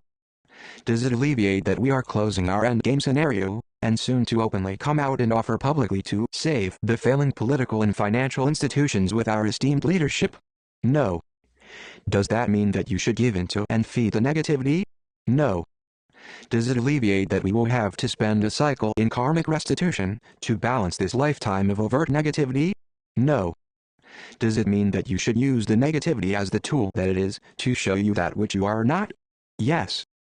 Remember, always, that this is a beautiful game that we are playing here and co-creating together, with our infinite Creator, and that, offstage, between lives we are the very best of friends, and that no one really dies and no one really suffers, except in the game. The game is not reality. Reality is reality, and you have the power to express your reality within the game, once you have learned how to do so. ATS. You are essentially saying that a soul can only choose positivity in a world where negativity also exists. If there were no protagonist in this world, there'd be no opportunity for a human soul to choose good or evil and thus prove on a spiritual level that they deserve one afterlife fate over another. If we only had positivity to choose from, we'd learn nothing and our souls would manage to prove nothing. HH. Exactly. That is the reason why we came. It was a great sacrifice for us. Hard as it is to comprehend from within the mental confines of third density life experience, we do it because we love you. ATS. An extremely basic concept, but one I'd so far managed to overlook.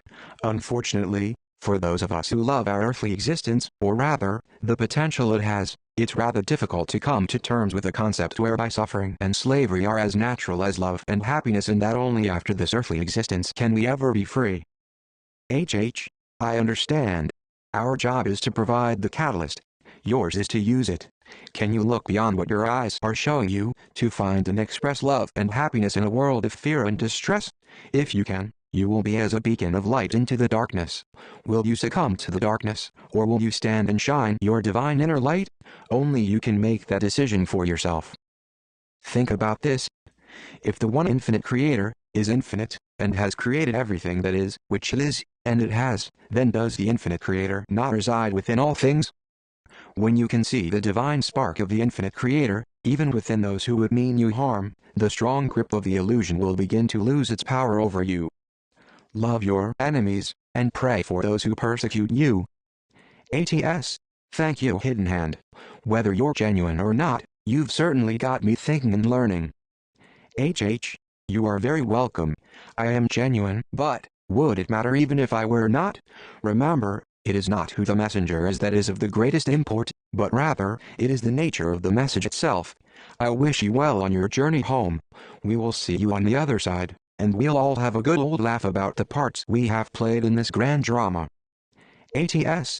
Is there any way to cancel this restriction? Because I could be just very lazy or under this kind of spell and want to know which one it is.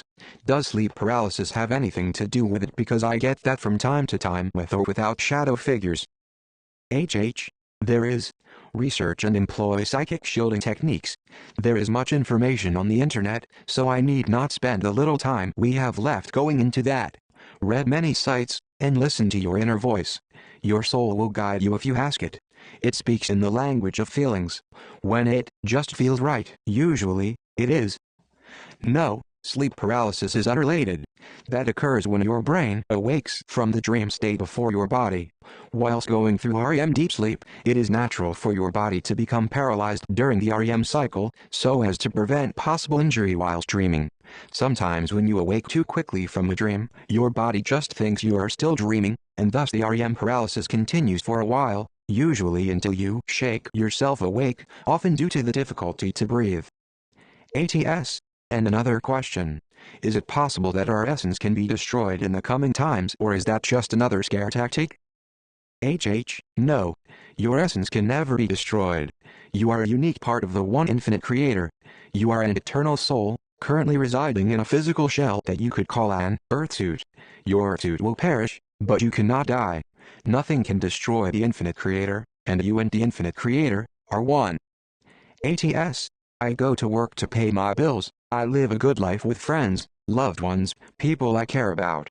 I am essentially a good person, but I do have the full range of emotions as a real human, i.e., jealousy, hate, etc. I guess I would describe myself as lukewarm, to use your phrase. How can I as an individual take what you say as the truth? HH. No one is asking you to. Never take what another says to you as truth. Your purpose here is to find your own truth. Sometimes, others can help you to do so by offering guidance, but for their truth to become your truth, it must pass through the test of your discernment. Sit quietly in meditation, and ask the infinite creator to guide your path. Meditate upon that which I have shared, and listen to your inner feelings. They are the language of your soul. Use all your negative emotions as they arise, as the tools that they truly are.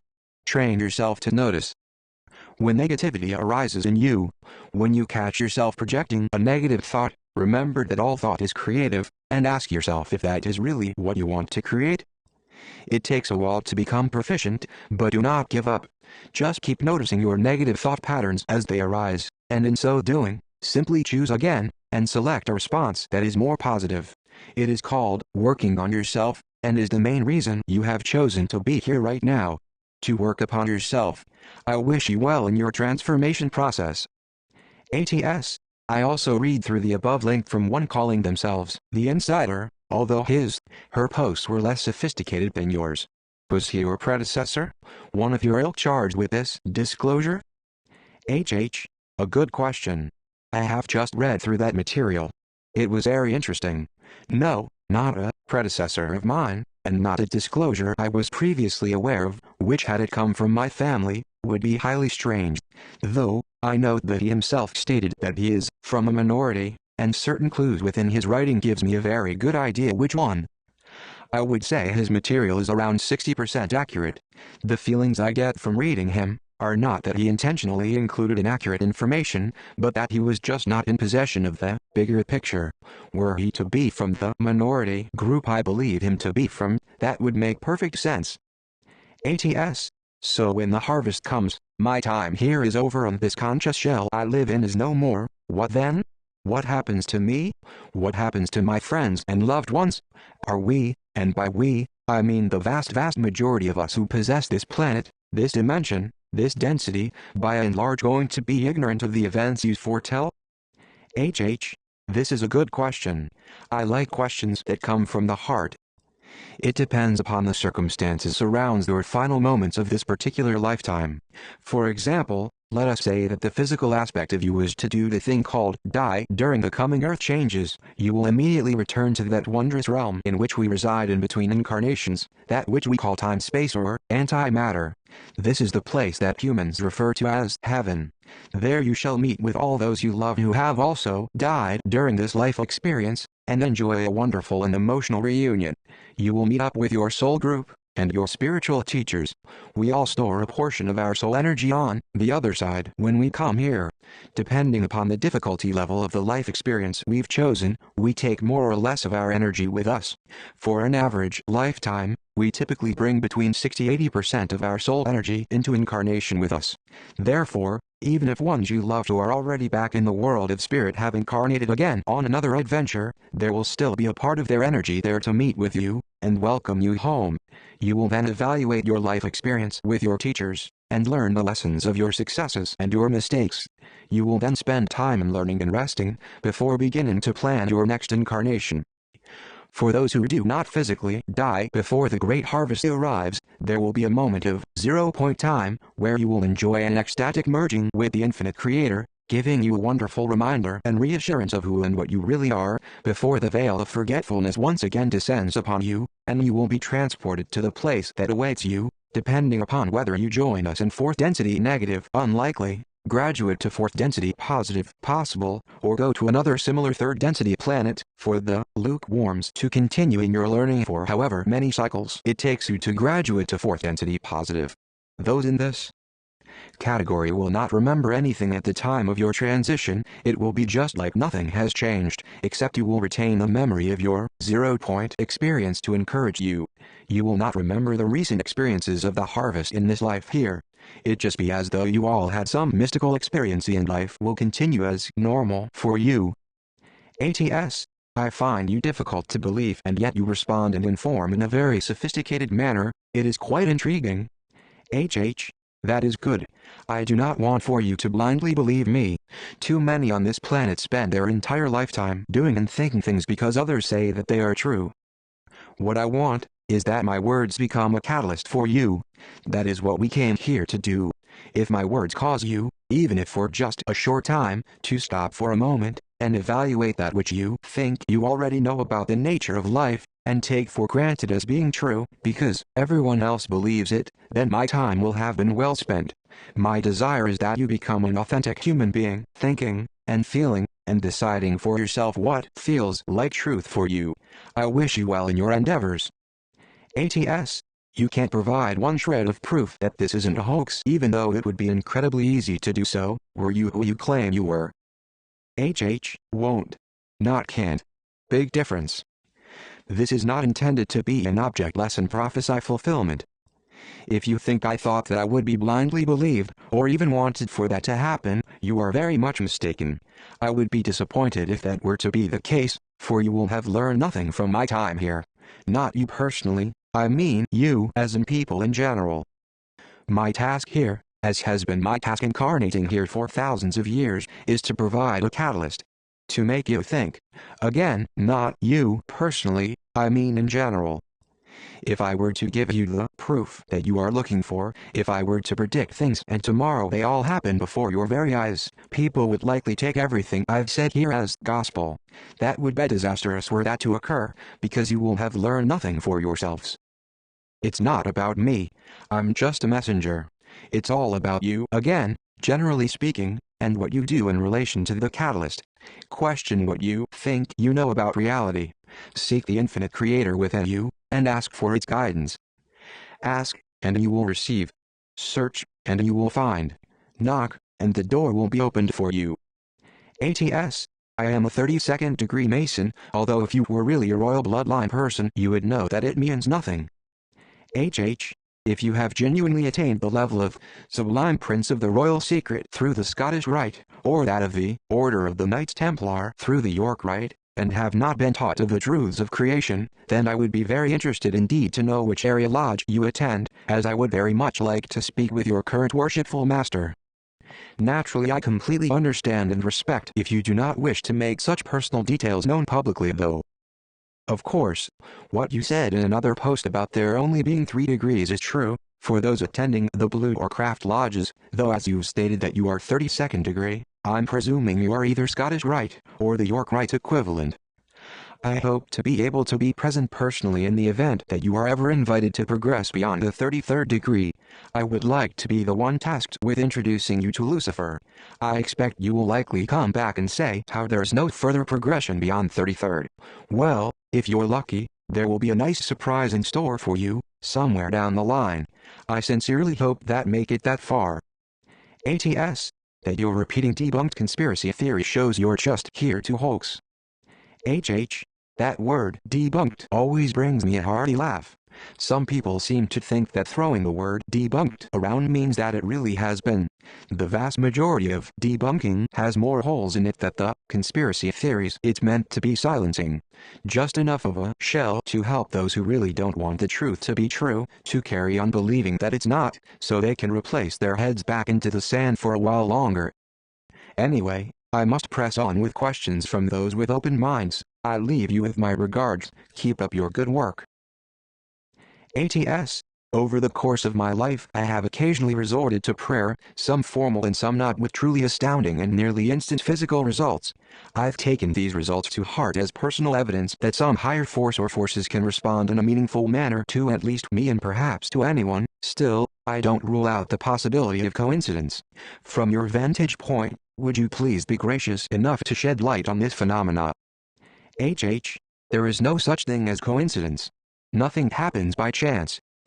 Life is in a constant process of communication with us, only mostly, people are too busy to notice. Our infinite Creator longs to be close to us. In truth, He is closer than most would believe, they just don't notice Him. As they pass Him by on the street every day, when He gives them their change at the shop, when you tuck her into bed and give her a kiss goodnight, when you squash Him as He's running up your bathroom wall toward His web, when there's no one else in the room but you. The main reason people don't have their prayers answered is because they do not really believe that they will. Don't have faith in our infinite Creator, have trust in Him. The most powerful form of prayer is thanksgiving. For even before you ask, I have already given it unto you. Thanksgiving is knowing that our infinite Creator has provided for you as He promised, and being thankful for that, even before you see the results. The more we trust in our Creator, the more results we get. Life gives us what we expect we'll receive. Because all thought is creative. If we get up and expect to have a bad day, more often than not, that's exactly what we'll get. But remember that it works both ways. ATS. And this one would be the hoaxer's sock puppet, new name, all posts in this thread, acting as the coach for the OP, created to give him her the aura of credibility. HH. Oh dear. You really are desperately clutching at straws. Any admin can have the power to see if I'm using multiple accounts. I would be more than happy for an admin to say if I am. Because I am not. 2 accounts will show for me. Hidden Hand, my first one that I never got the confirmation email for, and this one, Hidden Hand, the one I did get the confirmation for. My infinite Creator gives me the only credibility that I need, or that I want, for that matter. ATS. Hidden Hand. I've enjoyed reading your posts if for nothing than the unusual, for ATS, whistleblowers anyway, fact that it isn't bullet-holed with bad writing, grammar and typos. May I respectfully recommend that you choose another venue next time? I like Project Camelot myself. In any case, I'm still reading with an open mind but skeptical mind. HH. Thank you. We are aware of Project Camelot. They are doing some remarkable work. Though I was not aware they also have a forum, if that's what you are suggesting. Not really my area usually, dealing with the internet. In fact, I rarely have time to even venture onto it. I have quite enjoyed this time of relating to others over cyberspace.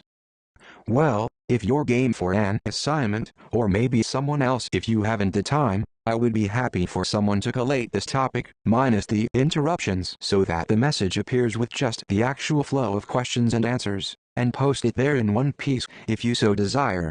As I mentioned before, I chose ATS as I was reliably informed that it is one of the forums with a higher rate of intelligence and reasoning amongst its members. On the whole, from my experience here, I would tend to agree. Though if you think it would be of value to Camelot, by all means you are most welcome to spread this message. The more people it can reach, the better. ATS.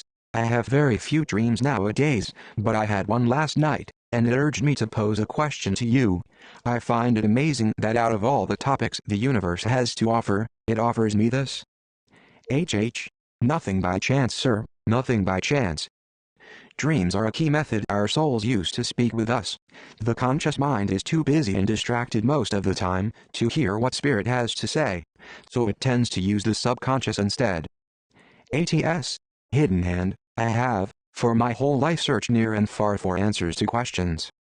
When I read your words, I am compelled from within to explore their complete meanings and truthfulness. I am forced to examine them to the fullest. and I am charged with comparing them to the truth within me. That is precisely that way it should be. Again, I would encourage you not to just blindly accept what I say as the truth. It never was my intention that anyone should make such an errant judgment.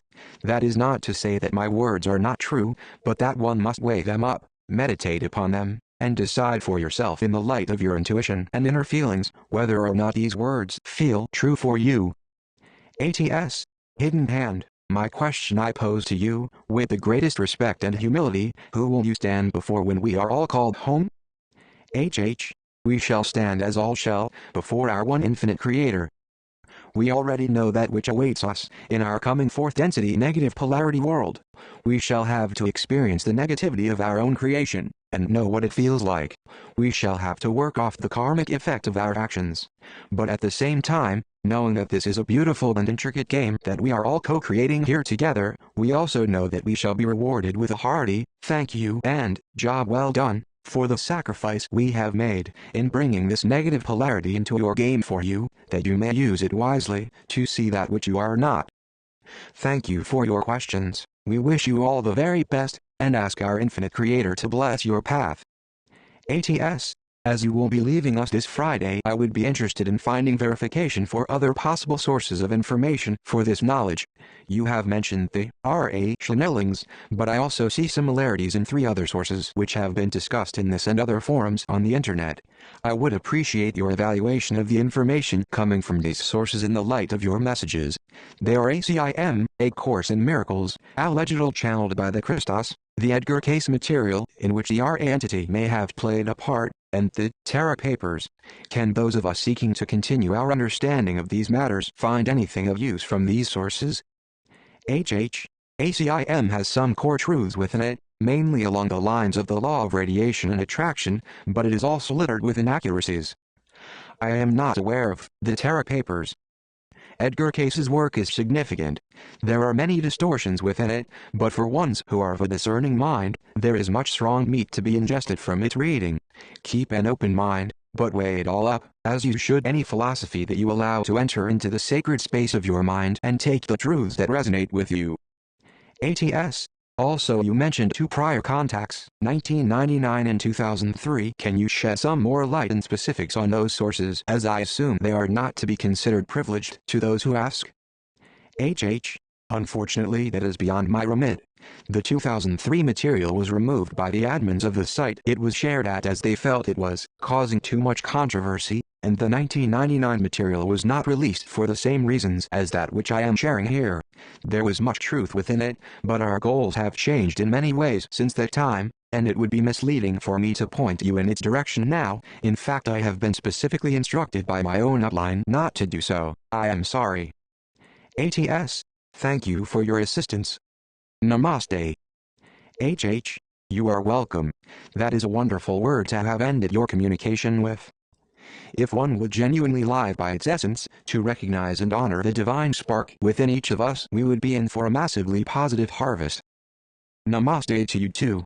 We ask that our one infinite Creator blesses you, and guides your path. ATS. I wonder if Hidden Hand has read something called The Law of One. I've only picked through it, having just stumbled on it after reading these posts, but it reads remarkably similar to HH's responses here. www.lawofone.info. So is this a hoax source, or is that book instead the truth? Maybe HH could respond. HH. I have already made reference to this, the raw material, earlier in the topic. As I stated then, yes, it is the most accurate public information available in this world currently, and I strongly recommend its reading to anyone with an inquiring mind. I read some, but not all of the books when they first came out, some 25 years or so ago, and it is very similar to the knowledge my family has, and have passed down for many generations. It is approximately 85–90% accurate. The inaccuracies occurred when the channel was weak, and were not intentional. We know Ra, the entity, very well, and are happy that they are even now still working here on this planet, behind the scenes, to prepare for the great harvest. I think I'm up to date with your questions now. If I have missed any that are not unimportant ones, such as what car I drive for example, then please let me know. We have 2 sessions left together, and then I must take my leave. We'll look forward to seeing you tomorrow. Fourth session. HH, okay, as I stated, unfortunately my remaining time is shorter than planned. This was unforeseen and unavoidable. I will not have sufficient time to answer all of your questions, so I will for the most part, focus my remaining time with you, upon responding to those questions that I feel to be from the heart, ones asked by those who are genuinely looking to take something away with them of import from our discourse here together. My second focus will be upon answering other intelligent or insightful questions that can be used to further develop our discourse. I desire to impart as much as I am able with you, in the short time we have left. I will also, as far as possible, answer other questions that I feel are important in the grand scheme of things, meaning that even if the question seems to be from someone more intent on finding things to debunk, if that question ultimately still serves a greater purpose, I will do my best to reply. Please bear in mind that in light of the above, many of my answers will need to exercise more brevity than I would ideally like, though this is necessary, to respond to as many of you as I can. Without further delay, I shall continue with our discourse. ATS, do you know me? Do you know who I'm? What part do I play in all this? When will I awake? Will I awake? Should I awake? I feel it in me, but I'm afraid to let it out. Help me. HH, do I know you, as the individuated human expression typing to me over cyberspace? No, I do not. What part do you play in all this? What part do you want to play? The choice, as always, is entirely yours. Whether you are consciously aware of it or not, you are co-creating the storyline on this planet. My advice would be to do so consciously. When will you awake? When do you want to awake? Do you want to awake at all? If your answer to this question is yes, then use that catalyst and tools we have provided for you. I have made many subtle, not so subtle, and even overtly blatant statements within this topic, as to how you may choose to do this. I feel it in me, but I'm afraid to let it out. Help me. Why are you afraid? Do not reply to that question, but rather, ask it to yourself, during your quiet time, where you work upon yourself. You do work upon yourself, don't you? If not, now would be a good time to start. Sit in silence. Switch off all non-essential electrical appliances, e.g., leaving the refrigerator on, would probably be a good idea. The electromagnetic field they create disturbs your brainwave patterns, and makes it difficult for your mind to achieve the deeper alpha and theta states conducive with relaxing deeply and hearing your inner voice. Ask your infinite creator to help you. Thank her, because you know that he will. Be honest with yourself. Why are you afraid? Remember that this is a game that you are playing, and that it is not reality. When you find and come to know your creator living within you, you will know that there is nothing to fear. Be the strong and courageous soul that deep down, you know yourself to be. Do not hide your inner light. Trust yourself, and shine your light into the darkness. We ask our one infinite creator to guide you, and illuminate your path. ATS, are the PTB, powers that be, Wes Penner's comment focusing on creating a negative point in the universe to upset the balance of our universe? HH, no. ATS, was the 911 ritual the creation of a Stargate? HH, no, it was a ritual human sacrifice. That, and the obvious catalyst for the so-called War on Terror. ATS, so could the predictions of Federation of Light's Good Child could have been true in a sense instead of a UFO, or our understanding of a UFO could be light bearers influencing mankind descend to a higher lower vibration status. HH, she has a good heart. She just tuned into the wrong channel and listened to the wrong program. I mentioned before that if one does not exercise the appropriate protection and discernment, what was initially a positive channel can very easily become unknowingly corrupted by a negative one. When they start giving you dates and times, you know that something is amiss. Giving dates and times that are not going to come to pass succeeds in putting out the light of the channeler's message by destroying the credibility of the messenger. ATS is the creation of fear, terror, horror and suffering by your kind to create loose emotions for feeding at the time of harvest. HH, no. ATS, are the bloodlines that have been infused with the ancient wisdoms trying to become gods themselves? HH, there is no need to try. Humanity needs to grow beyond the stagnating concept of gods. The idea of God takes the power out of your own hands and places it upon some shadowy unknown figure somewhere out there. In other words, outside of yourself. Instead of God, see, Creator. So, there is no need to try. We already are creators. And so are you. The only question is, will you create consciously or subconsciously? ATS. What is 11.11? HH. Think of it as an alarm clock. What are alarm clocks for? ATS.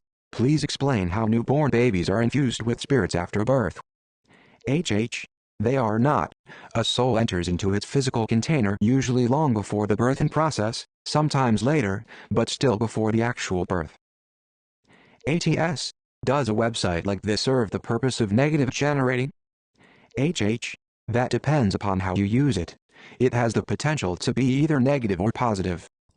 It is up to you how you use the potential. ATS. What is wrong with having an ego, and why do the New Age religions try to suppress the ego? Without an ego, it seems as though one can't ponder his own existence, or in fact learn from the wealth of knowledge that we are searching for in making mistakes and correcting those mistakes. HH. There is nothing wrong with having an ego. Your ego is an excellent and invaluable tool. Yet, as with any tool, if you do not have it under control, it carries the potential to become dangerous, and do you and others much harm. ATS. HH. Strangely, my concern is that I will be recycled back onto the wheel of life and be reborn with a new brain and lose everything I have so arduously learned in this lifetime. HH. Your soul remembers everything you've ever experienced. The only reason you don't remember it all now is due to what we term the veil of forgetfulness.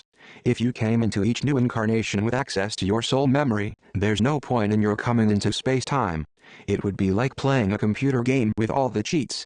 You wouldn't learn anything, and it takes the fun out of playing the game. Remember that this current physical body you carry around with you is not who you are. It's just the vessel for your essence. Who you are is real and cannot be destroyed. You will retain all your memories of this life experience once you pass on to the realm of time-space, or that which some call heaven. Space-time is illusion, time-space is real. That infinite being living within and around your body, namely your soul, is who you really are. The part of you that thinks, and feels, and loves.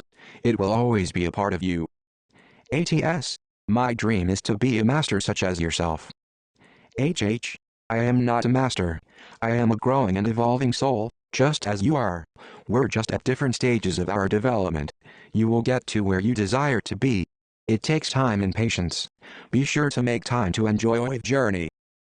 ATS. I endeavor each day to master myself and change, to develop a mind that has mastery over my body. I feel I have come so far in this lifetime and yet not far enough. HH. You are on the right path, in that you are consciously choosing to work upon yourself. Many there are in this world, who are not even aware of such a concept. Remember though, that it is not only the mind you must develop, but also your soul. Work with your feelings as well as your thoughts. Cultivate compassion, as that is the main thing you will begin working with in fourth density. See yourself within all others, and treat others as you would like to be treated yourself. Then remember this one crucial thing. There are no others. ATS. My dream is to one day personally meet great masters like yourself and learn what you know. HH. Then here is what you must do. Go and find yourself a mirror. Gaze deeply into it, and then say this magic word. Hello. And you will indeed meet with us, backstage, once the game is over. When you see us, out of costume, you will recognize us as your age-old friends. ATS. Thank you for coming here and sharing your vast knowledge of the universe. I have much to ponder. HH. You are welcome. Thank you for your questions. I feel the desire within you to progress. You have it within yourself, to be all that you wish to become, and much more that you cannot yet even imagine. We look forward to sitting down for a good old reminisce with you on the other side. In the meantime, keep trusting in, and working upon yourself, and live each moment in thanksgiving to our one infinite Creator. May our infinite Creator bless and guide your path. ATS. Honored sir or madam, I wish to be the one to bring a new planetary energy system to the world. As it is assumed that the families have great knowledge, I humbly request access to this small bit of needed information. A U2U message to set up a more secure route of communication would be splendid, I presume. I am aware I can never be a member, but accolade would suffice. I am also aware a trade-off would be in the offing, and discussions of such would be held with respect, though not with guaranteed acceptance. I await your reply. HH, I am sorry that this is not possible. One is born into the family, and raised in a very specific and rigorous way, which engenders unwavering loyalty. No matter how keen and sincere one may be to join us, we can only place our trust in those raised in our ways. I would not wish the conditioning process we go through on anyone. It can be grueling at times, and it is too late to begin the process once childhood has passed. As for further communication, unfortunately this is also not possible or allowable for me. I have given as much information as is permissible for me during this discourse. There are many informational gems within these pages, for those who truly seek to develop themselves. Some are obvious, others are more subtle and multi-layered. Take them within, and ask your infinite creator to bring you insight. We wish you well upon your journey, and look forward to seeing you at the after-show party. ATS, I'm still not clear on what this harvest is. A harvest means to reap what has been sown, by you. HH, not by us. We did not sow, our infinite creator did. We do not reap, our infinite creator does. We help to prepare the harvest, by separating the wheat from the chaff, for want of a more eloquent metaphor. ATS, will it be an instantaneous change, of which there will no longer exist the physical realm as we currently know it to be and are experiencing as an illusion? HH, I have already covered this elsewhere in the topic. I would encourage you to read through again, and find the information I have already presented on how the harvest will occur, and what the different variations of experience will be. ATS, thank you for answering my previous questions. I have some more, if that's okay. 1. How can karma be overcome, if at all? Is there an end to the karmic cycle? 2. Is time really as we perceive it, or is it another 3D illusion? 3. Are your family members born with the knowledge of what they are and where they're from? If not, and it's all taught and passed down, have you ever doubted or questioned any of it? Thanks. HH, you are welcome. 1. No, karma cannot be overcome, it must be worked off. In other words, if you've hurt someone, be it physically, emotionally, or however else, you will have to, at some future point, experience what that felt like for them. The law of karmic effect is not a punishment, it is a tool of learning, which is set in place to promote personal growth and development. If you have to feel the consequences of your actions, there is a higher likelihood of your choosing a different course the next time around. It is also important to hold in mind that it works both ways. Seek therefore to ensure that the effect of your presence upon those others whom you encounter upon your journey are positive and beneficial. 1b. A karmic cycle is brought to completion once you have learned the lessons intended for you from it. If you keep repeating the same mistakes, you'll keep cycling until such a time as you get the message and break the cycle. But yes, ultimately, all of us will learn that which we need to learn, and all of us will find our way home. For some, it just takes longer than others. 2. Linear time is more accurately described as an intentional fabrication. The true nature of time is cyclical. Though, remember also, that even cyclical time is part of creation, and creation, beautiful as it may be, is also an illusion, or more accurately, a thought form of our infinite creator. Creation is not real, but the creator and co-creators of it are. 3. This is an excellent question. I will devote some time to it. Firstly, there is a distinction to be made. When I speak of family in this particular reply, I am referring to the power lines, i.e., those that do not originate from this planet. The bloodlines that you know of, whilst they are a part of our extended family, are not born with the same extent of spiritual esoteric power that we're, and in this response, I am referring to our true and pure family. We are not born with the same veil of forgetfulness as you are.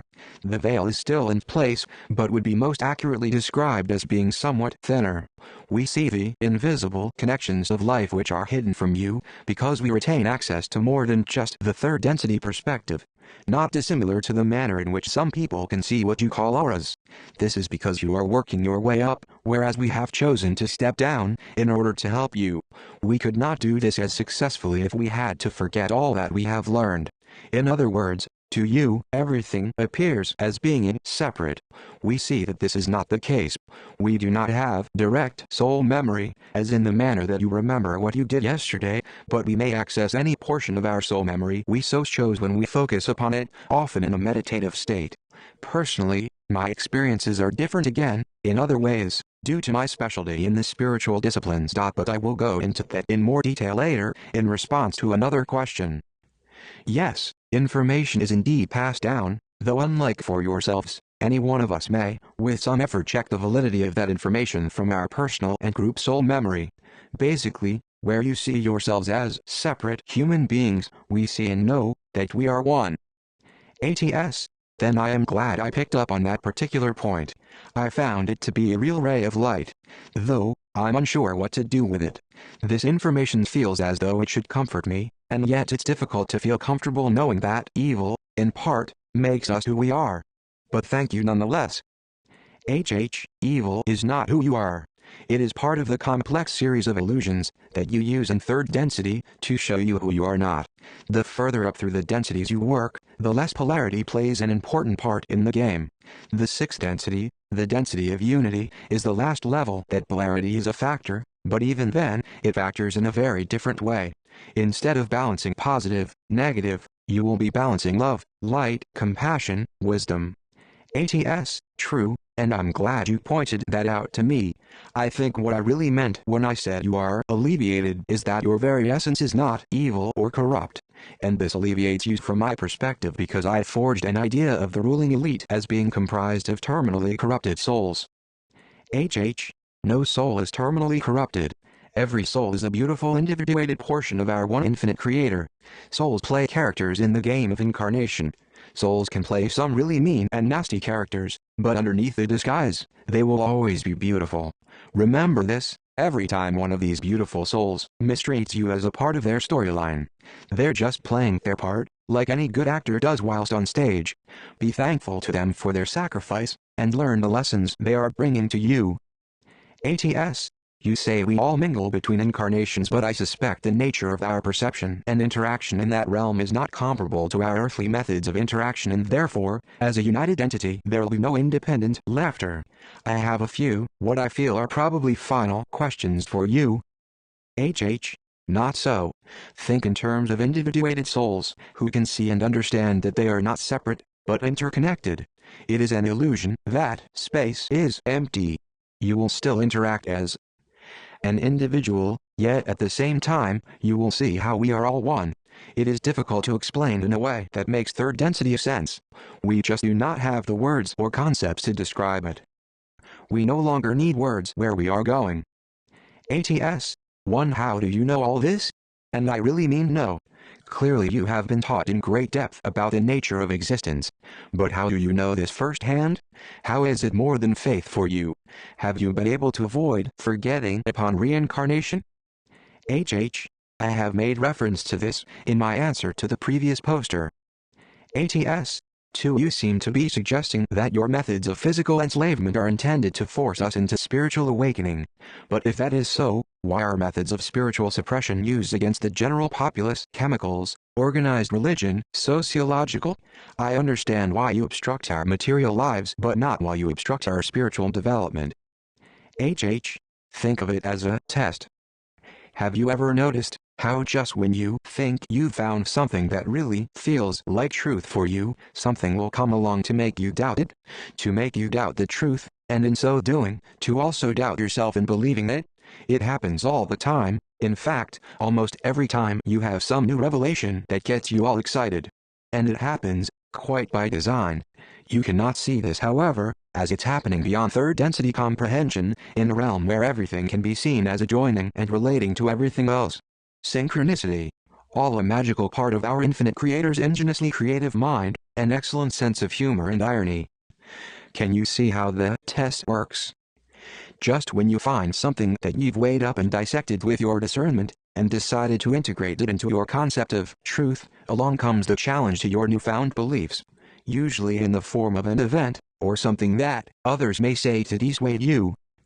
Your spiritual development, like all other aspects of your progression, is something that you have to work for. How do you know if your newly discovered truth is really true if you're never tested on it? The test is this. In the face of a challenge, who do you trust? Do you trust what the outside world is showing you? Or do you hold fast to that which feels like truth deep within you? That is something you can only answer for yourself. I am sorry I do not have the time left to respond to all of your questions, so I selected the ones I felt to be the most important. I have enjoyed our communications throughout, and am happy to have made your acquaintance. Well, I must press on with more questions. I ask that our infinite Creator bless and guide you on your path, and give you the courage of your convictions. Be well, friend. I look forward to meeting up with you when we've completed the game. ATS, I have one more question for you if I may. What question has not been asked as of yet that is most important for us to know, if any? And if there is any, would you consider it asked now? Not sure if this one does any good, but it stuck in my mind last night. HH, an excellent and incisive question to ask. I think what I shall do is to save this question for the very end of our discourse. It will be an effective way to bring our time together to a close. ATS, Hidden Hand, I know you're trying to focus on spiritual questions and questions about the density shift, but if you could detract for a moment to answer my questions about shapeshifting, I'd appreciate it. HH, I will, but must be very brief. I am sorry. Shapeshifting is not a natural phenomenon. Shapeshifting creatures, races do not exist, at least certainly not in any realm, galaxy or density we have ever experienced. However, there are certain rituals that when engaged in, enables this to take place. It has to do with the fact that the body, as is true of all physical things, is not really solid. Sure, it looks and feels as if it is, but in actuality, all matter is composed of atomic and subatomic particles of light, within molecules and compounds. As I say, I'm being brief through necessity, and don't have time to go into the science. There are certain rituals which, when undertaken, allow for a range of manipulations of the so-called solid bodily mass to take place. I have seen some grotesque images in my time, which I really prefer not to dwell upon. I trust that even if in some small way, this will have answered your query. And this next question, I will have to finish on for tonight. I have somewhere I must be. ATS, HH, I wish to thank you for your enlightening words. It has been an utmost pleasure of mine to read what you have spoken. I do, however, have a couple of questions. As I look into myself, I feel as though I am an old soul who has learned many things and possibilities. How are we to know how far along we have come in regard to obtaining a higher spiritual being during the coming harvest? HH, you are most welcome. Appreciation is always appreciated. I am unsure whether your question refers to now, or once the great harvest is accomplished. I've already touched on what happens after in a few replies, so I'll go with the former. As for now, there is a simple method to check upon your progress. Despite what appears to be going on in the world at large, how loving and harmonious are your personal relationships? Remember that the world is your mirror, casting back at you the reflection of that which you have projected into it. How many arguments do you find yourself engaging in? Is there bitterness and acrimony within the ranks? Do you look at others and think about how you would like to change them, or do you love them and accept them as they are? Loving and accepting someone for who they are is known as unconditional love.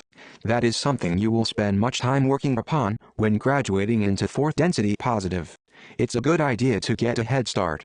Now, loving and accepting someone as they are does not mean accepting abusive behavior, but it does mean loving and accepting the person, soul, not the soul's behavior. The behavior is not who they are, the soul within is who they are. The quality of your relationships is an excellent mirror from which to gauge the quality of your output, or, in other words, that which you are creating. Do you look at a person and concentrate to a greater or lesser extent upon the things that you dislike about them and wish would change, or the qualities that you like and admire in them? Remember that we have said that all thought, word, and deed is creative. You get back exactly what you send out. So, when you send out the thought, why is she so hard to live with? Why is he always behaving like this? Ask yourself, what exactly are you doing? Now focus here, as this is so obvious, you could miss it. And in fact, most do.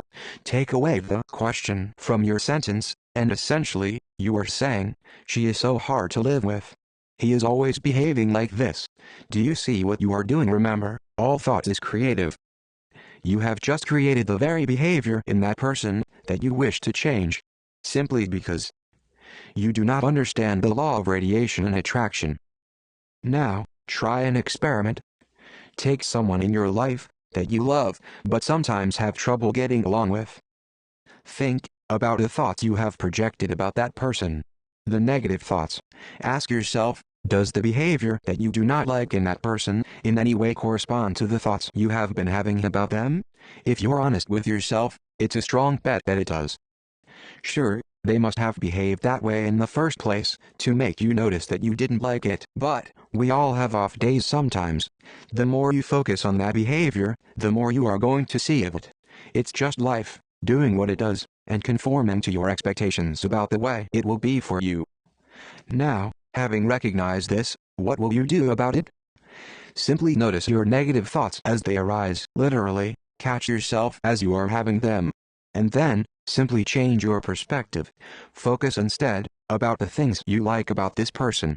How you love their smile, the sound of their happy laughter, the way they do such and such nice thing, how helpful and loving they can be. Keep putting those positive thoughts out. Persevere, as you may have a bit of negative work to undo first, but just keep catching yourself and focusing on the positive. Then prepare yourself for an almost magical transformation of your circumstances. Always monitor your thoughts and pay attention to their quality, because what you think about is directly related to what you will see around you and what life will show you. It is the difference between conscious and subconscious creation. ATS, and what of our loved ones, or more appropriately, my soulmate who I love dearly? Will I be able to take this new journey of the harvest alongside my loved ones? HH. That will depend upon whether or not you both graduate or have to repeat the cycle. Though rest assured, even if for one lifetime you were to be apart, you will always be together in time-space between incarnations, and you will be able to plan many future lives incarnations together. ATS. And one more thing, as I know there are others who are longing for questions answered. Why do we dream in metaphors which make no sense? HH.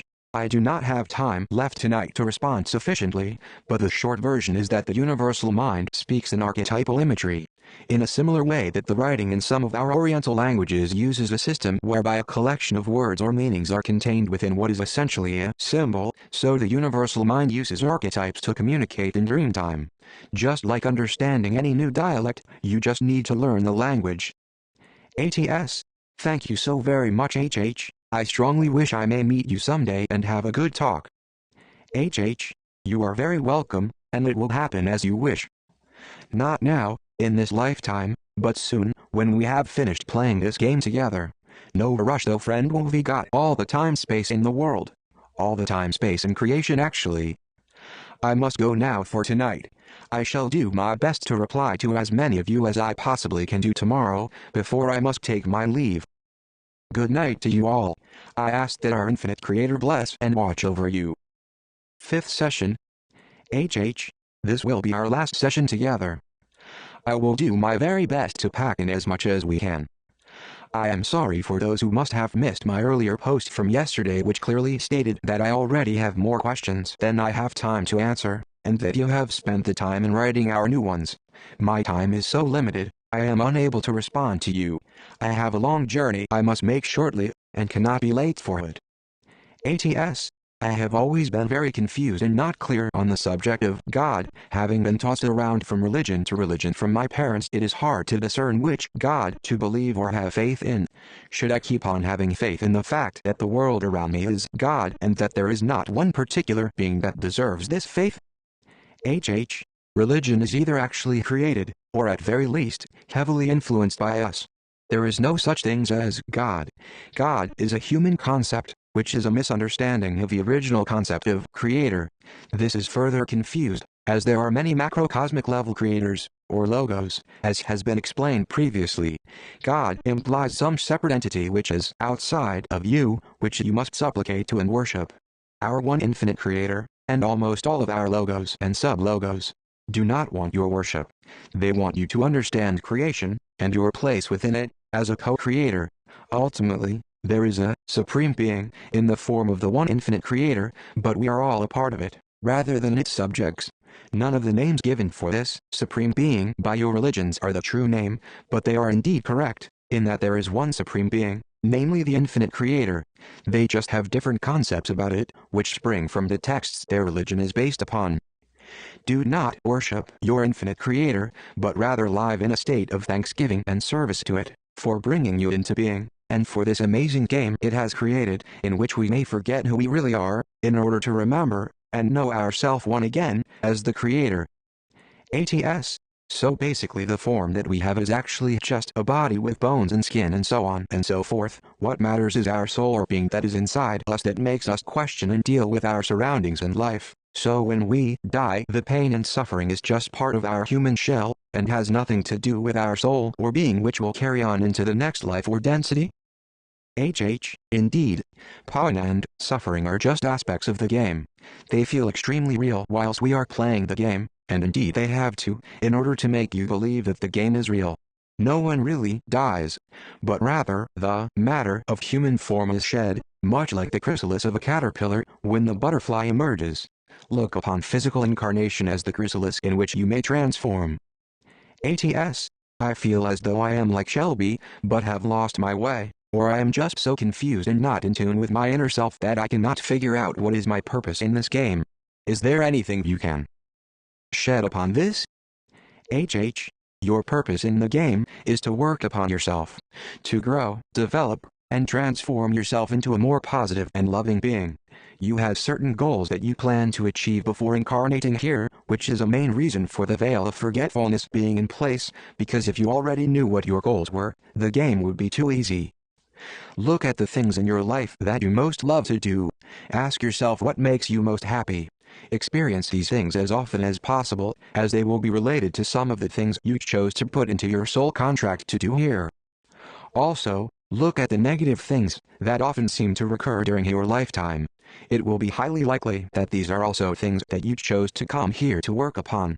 Let us say, for example, that you chose to come here to work upon patience during this incarnation. You will likely find that you have a tendency towards impatience, and that life will often bring many experiences to you, in order to test your patience. The idea being that rather than losing your temper, you work upon your impatience, and resolve to become a more temperate and patient soul. The same analogy may be applied to all manner of circumstances in which life will test you. Look for and begin to identify any recurring issues you have, that you perhaps struggle to deal with, and seem to present themselves to you, time and time again. Perhaps anger, being abusive, selfishness, hatred, cynicism, and the list goes on. Whenever you find recurring circumstances, it is because you are being presented with opportunity after opportunity to work upon these issues, until you get it right, and choose a way of behavior that is more positive. Once you've successfully identified these issues within your life, worked upon them, and used them as the tools of transformation that they are, to improve the quality of your character, you will notice that these things seem to almost cease to appear in your life. You will still be presented with them at varying intervals, to check that you have not forgotten that which you have learned, but they will be fewer and far between. I hope this may give you some clues as to how to identify the things you came here to do, and how to go about working upon yourself. ATS. My life has been a troubled one for a while now, having been so soaked and brainwashed into the human life form and way of life, but lately I feel as though I am starting to wake up and see things more clearly. Am I doomed because of the path I have taken for most of my life, or can I still save my soul? You are not doomed, and your soul does not require salvation. No one's soul does. There is nothing to save it from. It is good to hear that you are awakening, and that is another reason why I am here at this time, speaking with you. Our infinite creator has many messengers, and he uses us all in our own unique ways, to help with the awakening, and prepare as many as possible, for the coming great harvest. But as I say, you are not doomed, and there is nothing to save yourself from, except perhaps, from ignorance. And I do not mean that in an insulting way, but rather, ignorance as in a lack of understanding.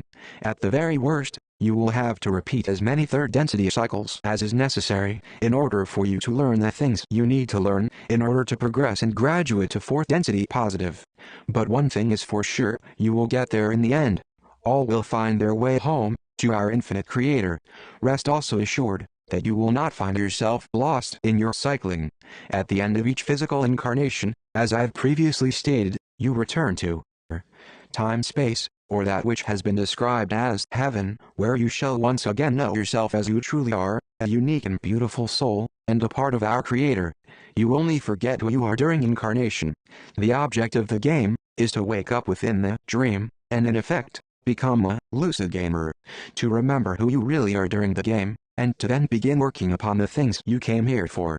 Rereading this topic with discernment will provide you with plenty of clues on how you may choose to go about this.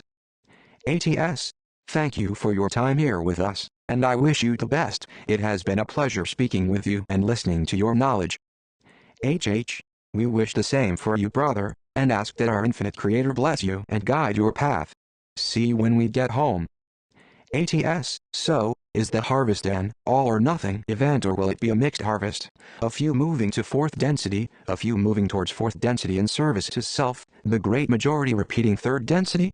And if only 94% go to fourth density negative, then you have to repeat third density and try again for a 95% negative harvest. If so, then I would hate to imagine how much more negative your people would make the earth at that point. I'm still confused about your part in this. In order for you to move on the fourth level, it must be a 95% negative harvest. In other words, to reward your people with fourth density, 95% of the human souls have to be in the self-contemplation process as far away from the infinite source as humanly possible. That just doesn't feel right to me. HH, it does not feel right to you, as it is not right. You have not entirely grasped the concept. I shall attempt to clarify. The harvest is mixed. Those who are 51% or over on the positive path will graduate to fourth density positive. There you will work upon love and compassion, and it will be a very beautiful world to reside within for you. There will be very little negativity, just a small enough amount that you can still use it to exercise your free will in choosing who you are or not, but it will be so much more obvious than it is here, that the negativity is a tool to be used. You will see the interconnectedness of all things, and you will know that you are not separate from one another, or from life itself. You will not use words much, unless you choose to. Telepathy becomes the normal method of communication. Everything is open, and you cannot hide your thoughts from others. From that incarnation onwards, you will not have to experience third density incarnation again, unless you later choose to do so from higher densities, as we have done, in order to perfect the art of service, or unless you somehow, in a fourth density world of abundant love and beauty, inextricably manage to be 95% negative at a time of future harvest, and slide back down the snake, instead of ascending up the ladder, to use another game metaphor. Back to this current great harvest, we do not require a 95% negative harvest, as you have deducted. Instead, what we require is for us to personally attain a 95% negative polarity for ourselves, not for you. WE must be 95% negative, at least, in order to graduate to fourth density negative, and earn the opportunity to clear our karmic record of all the negativity we have created on this planet, before returning to our rightful place as sixth density guardians of our galaxy, and teachers of wisdom to those in lower densities that ask for our assistance. If we do not make it, we will remain trapped in the third density cycle with all those between 94% negative and 50% positive, what I termed lukewarm S, and have to continue to provide negative polarity for you. Harsh as it is, our only way out is to be as negative as possible, to graduate. We cannot choose to be positive, because that is not what we came here to do for you. That's why I often have referred to all the horrible things we've done here as our sacrifice. ATS, you said that the lukewarm people at the time of harvest would not notice anything has happened, but they'd be on a different planet. Do you mean that they'd wake up with no memory of what has occurred but still be in the same physical body, or they'd wake up in a new physical body with no memory of any past life? HH, There will be a short experience of 0-point time where you feel utterly at one with your infinite creator. It will be a feeling of blissful, ecstatic expansiveness and unity, whilst your physical vehicles' bodies are dissolved back into light and transported to your new environment. When that transition is complete, the 0-point time will end, and you will appear in your new game zone planet. You will look the same, think the same, feel the same. In fact, it will be just like you all had some mystical experience, and life will carry on as normal for you. Same houses, family situations, jobs, friends, lovers. Everything will seem the same as before. You will not remember the great harvest or earth changes that occurred as the planet Earth heals and regenerates herself. But you will recall your mystical experience, and that will give you hope and a new opportunity to choose a more positive future for yourselves. There will still be the same negative polarity to overcome, but if we are successful in our negative graduation, which we shall be, others are standing by to take our places, pulling the strings from behind the scenes. We have more than done our job in discharging our service to you, and we are tired. It is time for us to clear our karmic record and return to being the being of light, which is our true sense. ATS. You keep saying help is available to those searching for truth. All we have to do is ask, what is the best way to go about this? I have never had the ability to remember any of my dreams. HH. Read back, I have given guidance on dream recall previously. It takes practice, and is a slow process, but you have to start somewhere. Be patient with yourself. ATS. What specifically can I do to receive guidance on how to reach the state where it is easier to discern truth from untruth? HH. Work upon yourself. Go inside, in a state of meditative contemplation. Still your mind, that your soul may have room in which to make its still small voice heard. Ask your infinite creator to help you, and listen to your inner voice. Be patient. It takes time to develop this inner communication after a lifetime of neglect. When you persevere and keep working on yourself, gradually it will come to you, and when it does, you must learn to trust in your inner guidance, no matter what others may say. That is the ultimate test. To trust what you know deep inside as your truth, even when the whole world tells you that you are wrong. It is hard work to trust yourself when all those around you doubt you and call you crazy, but it is the job you came here to do. The only real and lasting truth is a self-realized one. Messengers can come and go, and show you truth until they're blue in the face, but it will not be your truth until you have realized for yourself, deep within the core of your being, that it feels true for you. You should never accept something as true, just because someone tells you it is so. But when your inner voice guides you that a truth is true, and you feel that old warm feeling of excitement welling up from somewhere deep within, that says, yes, I knew it. Hold on to that feeling. Feelings are the language of your soul, and guard it carefully, as you can be sure that your newfound beliefs will be challenged in many ways. It is designed this way, to test you. Your inner truth must be able to withstand the test of time, and will be given a thorough examination. Hold fast to it, so long as it is what you know to be true deep within. Allow nothing or no one outside of you to pull you from your path, no matter how fiercely they contend with you. They are just doing their job, even if they may well not even be aware that this is what they are in fact doing. They are performing an important service to you, and you should be grateful to them for that. We wish you well on your journey, and ask our infinite creator to protect and guide you upon your path. Arc to Triumph. I do not have the time to go into your many questions, so I will just select a few I can answer briefly, as I still have so many questions to get through. ATS. Do the Orion occultist groups specifically target civilizations before they become a social memory complex? HH. Yes, but that does not make them immune to targeting others too, if they allow any chinks to appear in their armor. In short, the Orion Empire are fourth density negative. They are lost in the sense that they have drifted so far from their true nature, that despite many attempts, we have been unable to reach them, and help them to develop. They exist within their group soul complex, mostly as a group of discarnate entities, within the astral planes of the planets they visit. They have no intention of returning home, and instead seek to feed off of negative energy, to keep themselves going, as they are disconnected from their inherent natural life force, by refusing to abide by the infinite creator's incarnational principles. The time we spend between lives in time-space is intended to restore our soul energy from within, in order to continue our upward progression. They are essentially imprisoned within the fourth density negative cycle, as there is no negative harvest beyond the fourth density. So they spend their time traveling the galaxy, basically, using the dark side of the force negativity to achieve their means. They will eventually be brought back before the one infinite creator, and dissolve back into the intelligent infinity, source of all, though they are being given every chance for as long as possible, to learn the error of their ways, and return to seeking the positive, and to begin their journey back home. The main trouble is, they do not want to go home. They see themselves as being gods, and do not intend to submit to the authority of the One.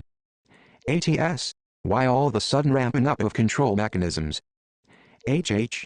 The great harvest is fast approaching. Time to really bring on the polar extremes. ATS. The Mount Walk Project, fact or fiction? HH. The project is fact, though the publicly available information is in some ways corrupted. ATS. Best ways to decipher between truth and fiction other than what we perceive to be truth specifically in concerning the New Age agenda and the dogmatic church's ideologies. HH. Follow your heart.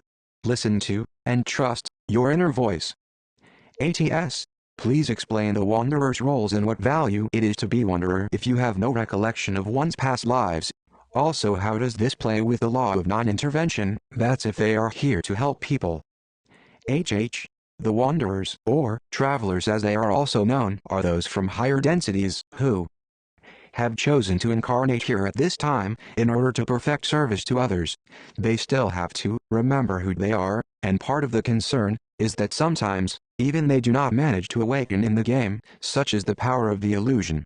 They are here to awaken themselves, and then to help awaken others to prepare for the coming great harvest. Though even if they fail to awaken, they are not bound by the third density cycle, as they've already mastered it. Once their incarnation is over, they are again free to return to their appropriate levels. ATS. Are there any non-corrupted parts of the Bible, and if what Bible version would you suggest? HH. No. As with all sacred texts, they have been distorted from the original information that was given with each translation. Though again, as with all sacred texts, there is still much truth hidden within them. Much of it being metaphorical. If you can find pre-King James versions, that is the closest you will get. Good luck with that. ATS. Was the Rothschild lineage the organizer of the Illuminati in which YHVH later formed?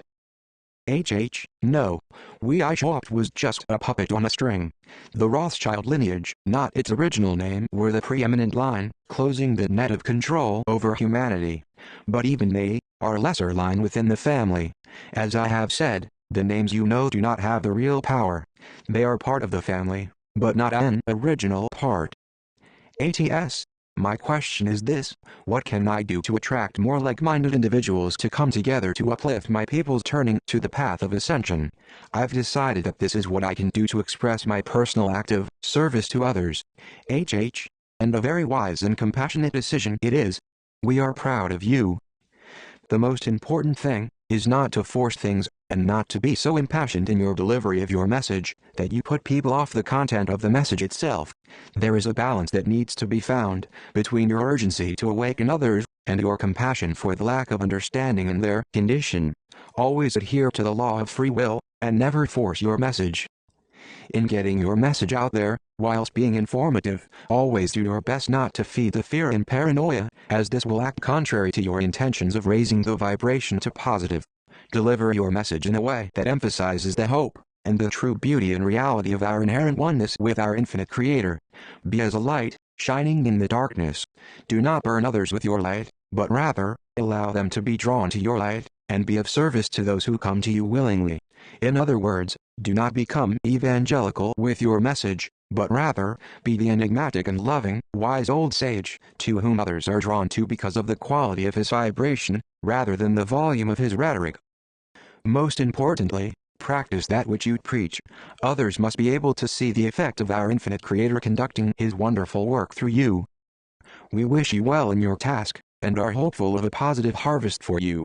But above all things, keep working upon yourself, and keep choosing the positive, and being of service to others, because you desire to, not because you feel that you must.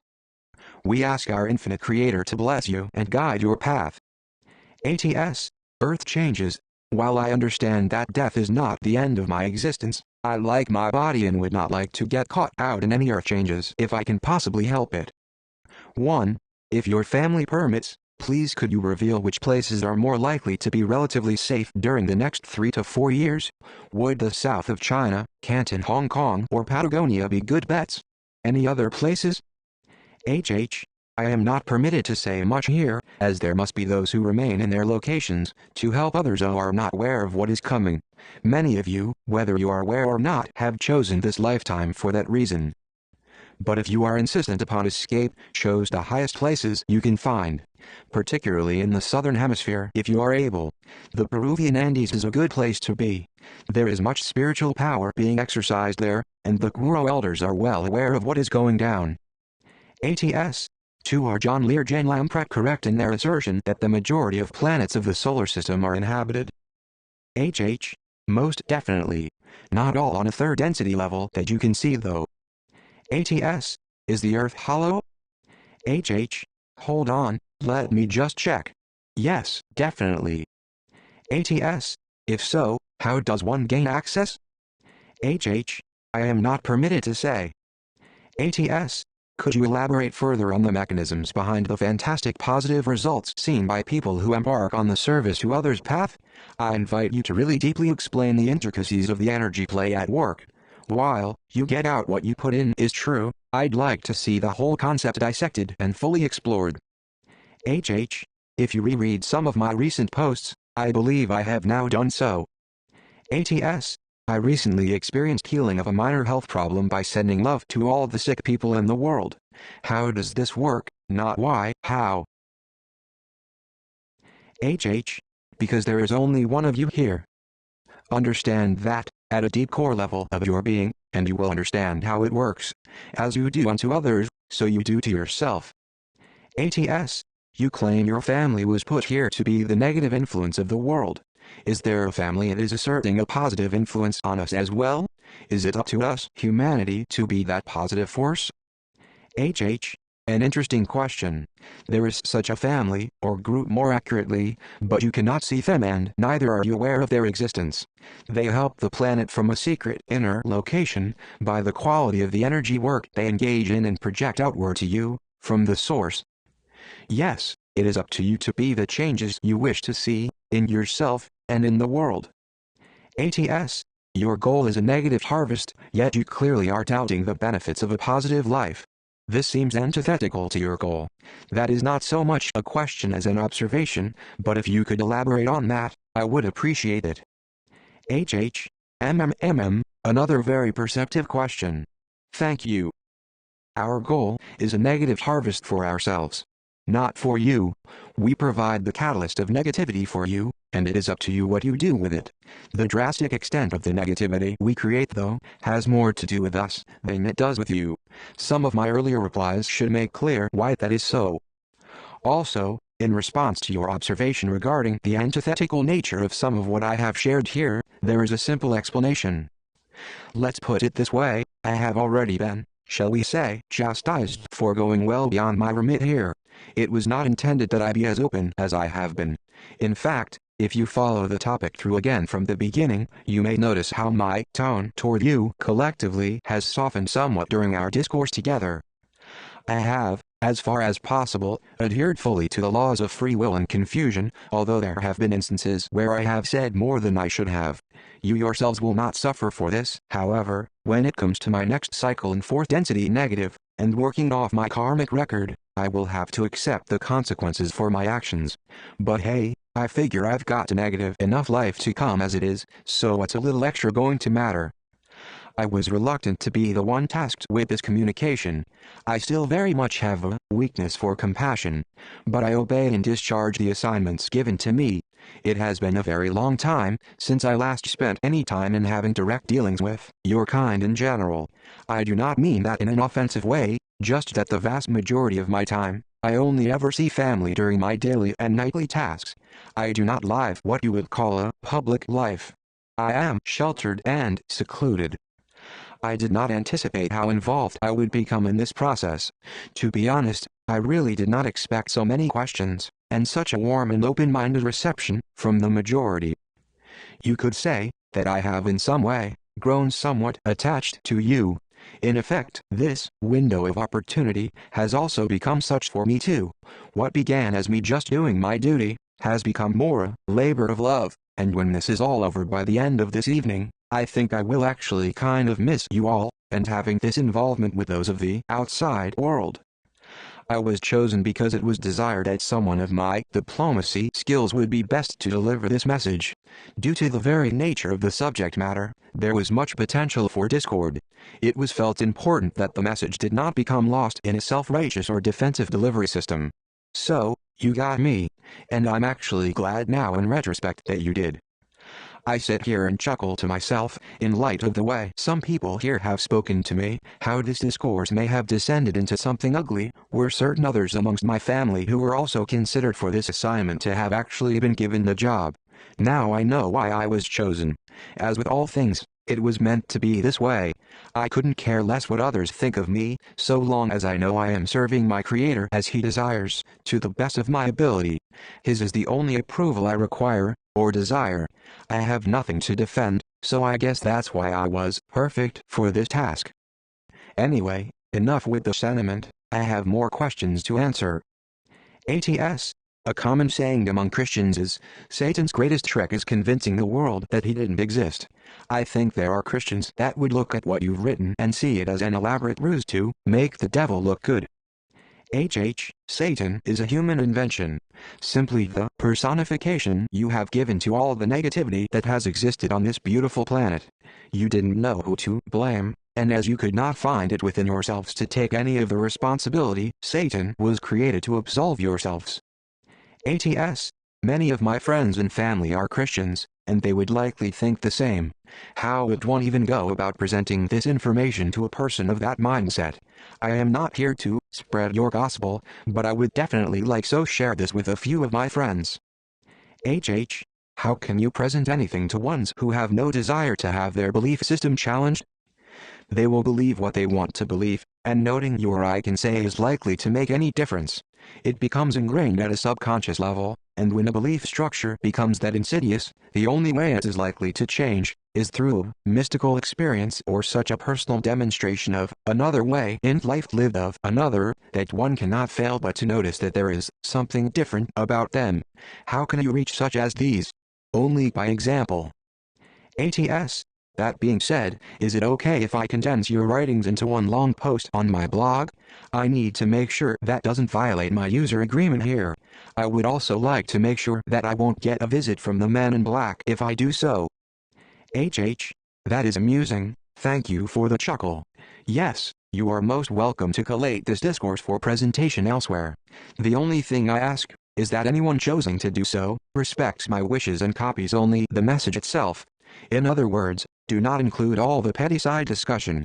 If you want to present this message to others, please honor our original intention, that the message is presented as a whole. When I said in my opening post that I required provisional faith or suspended judgment, I made it very clear why this was the case. I couldn't care less that people do not believe it. I never expected that many would, but what I desired, in asking for the above, was that the message was allowed to be presented in full, with all genuine questions replied to, and then once that process is complete, you can say whatever you like about how much of a hoax you may or may not believe it to be.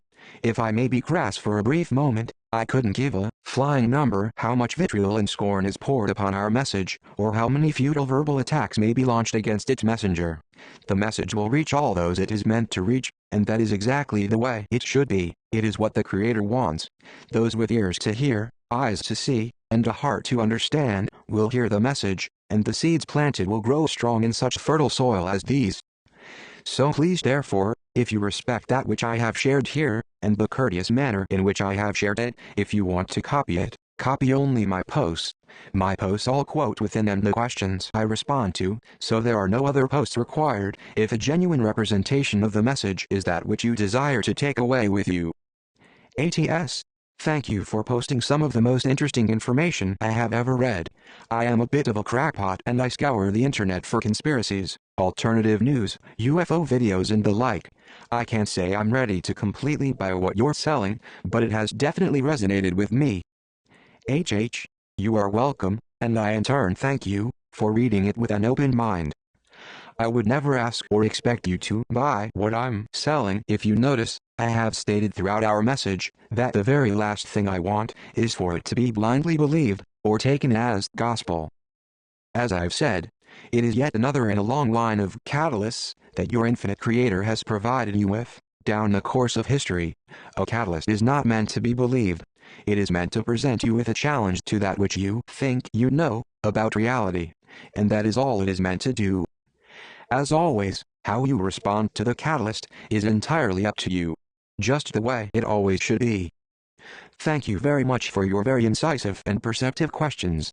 Whether you realize it or not, you have contributed greatly to this discourse. We wish you well, and ask our infinite Creator to bless you and guide your path. YHVH put out some incredibly well-written information, almost like it flowed from his/her being onto the thread. And that is possibly the most perceptive realization in this discourse thus far. It also allows me to respond further to an earlier question that I indicated I would go into in more depth later when replying to your observation. This message does indeed flow from my being onto the page. I mentioned before that my role in my family is that of the spiritual discipline. A certain poster made all manner of assumptions as to what that role entails, and flailed wildly wide of the mark in the process. As I said previously, all of the power lines, off-world bloodlines that comprise the inner sanctum or hidden hands of the family have certain abilities that third density incarnates do not possess, even the others of our family, the lines you know, one of these being the ability to know their entire incarnational past with focused concentration. There are a wide array of tasks to be tended to that allows our family to function effectively, and we each specialize in certain areas or disciplines in order that the body of our family runs like a well-oiled machine. My area, and that which I spend the vast majority of my time actively involved in, is that of spirituality. Our spirituality, not that of the peoples of the earth. Others below me deal more in that area. I could be likened to that of a priest or a minister, in the same way as your religions and spiritual teachers have the responsibility of listening to the voice of their Creator and delivering His messages, so too do I. I have been actively engaged in this role now, for a great many years. It has become second nature to me. Actually, more accurately, it has become first nature. A large part of my role is to constantly be in the awareness state of our group soul, Lucifer. That is why you will notice that I so often refer to we even as I am speaking in the first person. That has just become natural for me. I spend most of my time speaking with my family, as Lucifer, the group soul perspective. When I speak henceforth, it is not me, the individual soul spark, that is speaking to you in essence, but rather, for want of a better description, because it is far from accurate, you could say that in effect, I am channeling Lucifer. That is why this discourse flows so easily.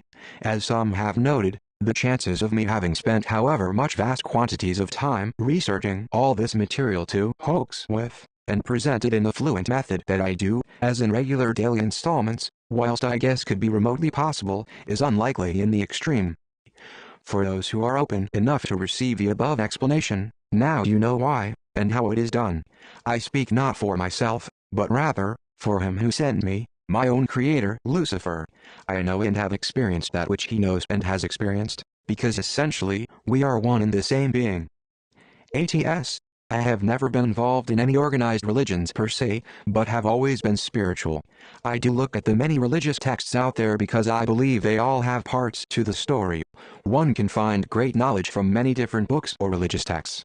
I believe that we as humans are creators like the one Creator and we are all one. I also believe we will be moving into a higher level of consciousness where we can consciously co-create in our world, since we are only unconsciously co-creating at the moment. Your insight serves you well. There is so much more I would like to speak with you about, but am not able to think of what exactly I want to say. Thanks for those great words that you speak to us and appreciate what you are doing. With love. Do not worry, friend, we feel your heart, and that does not need to be expressed via the confines of limited words.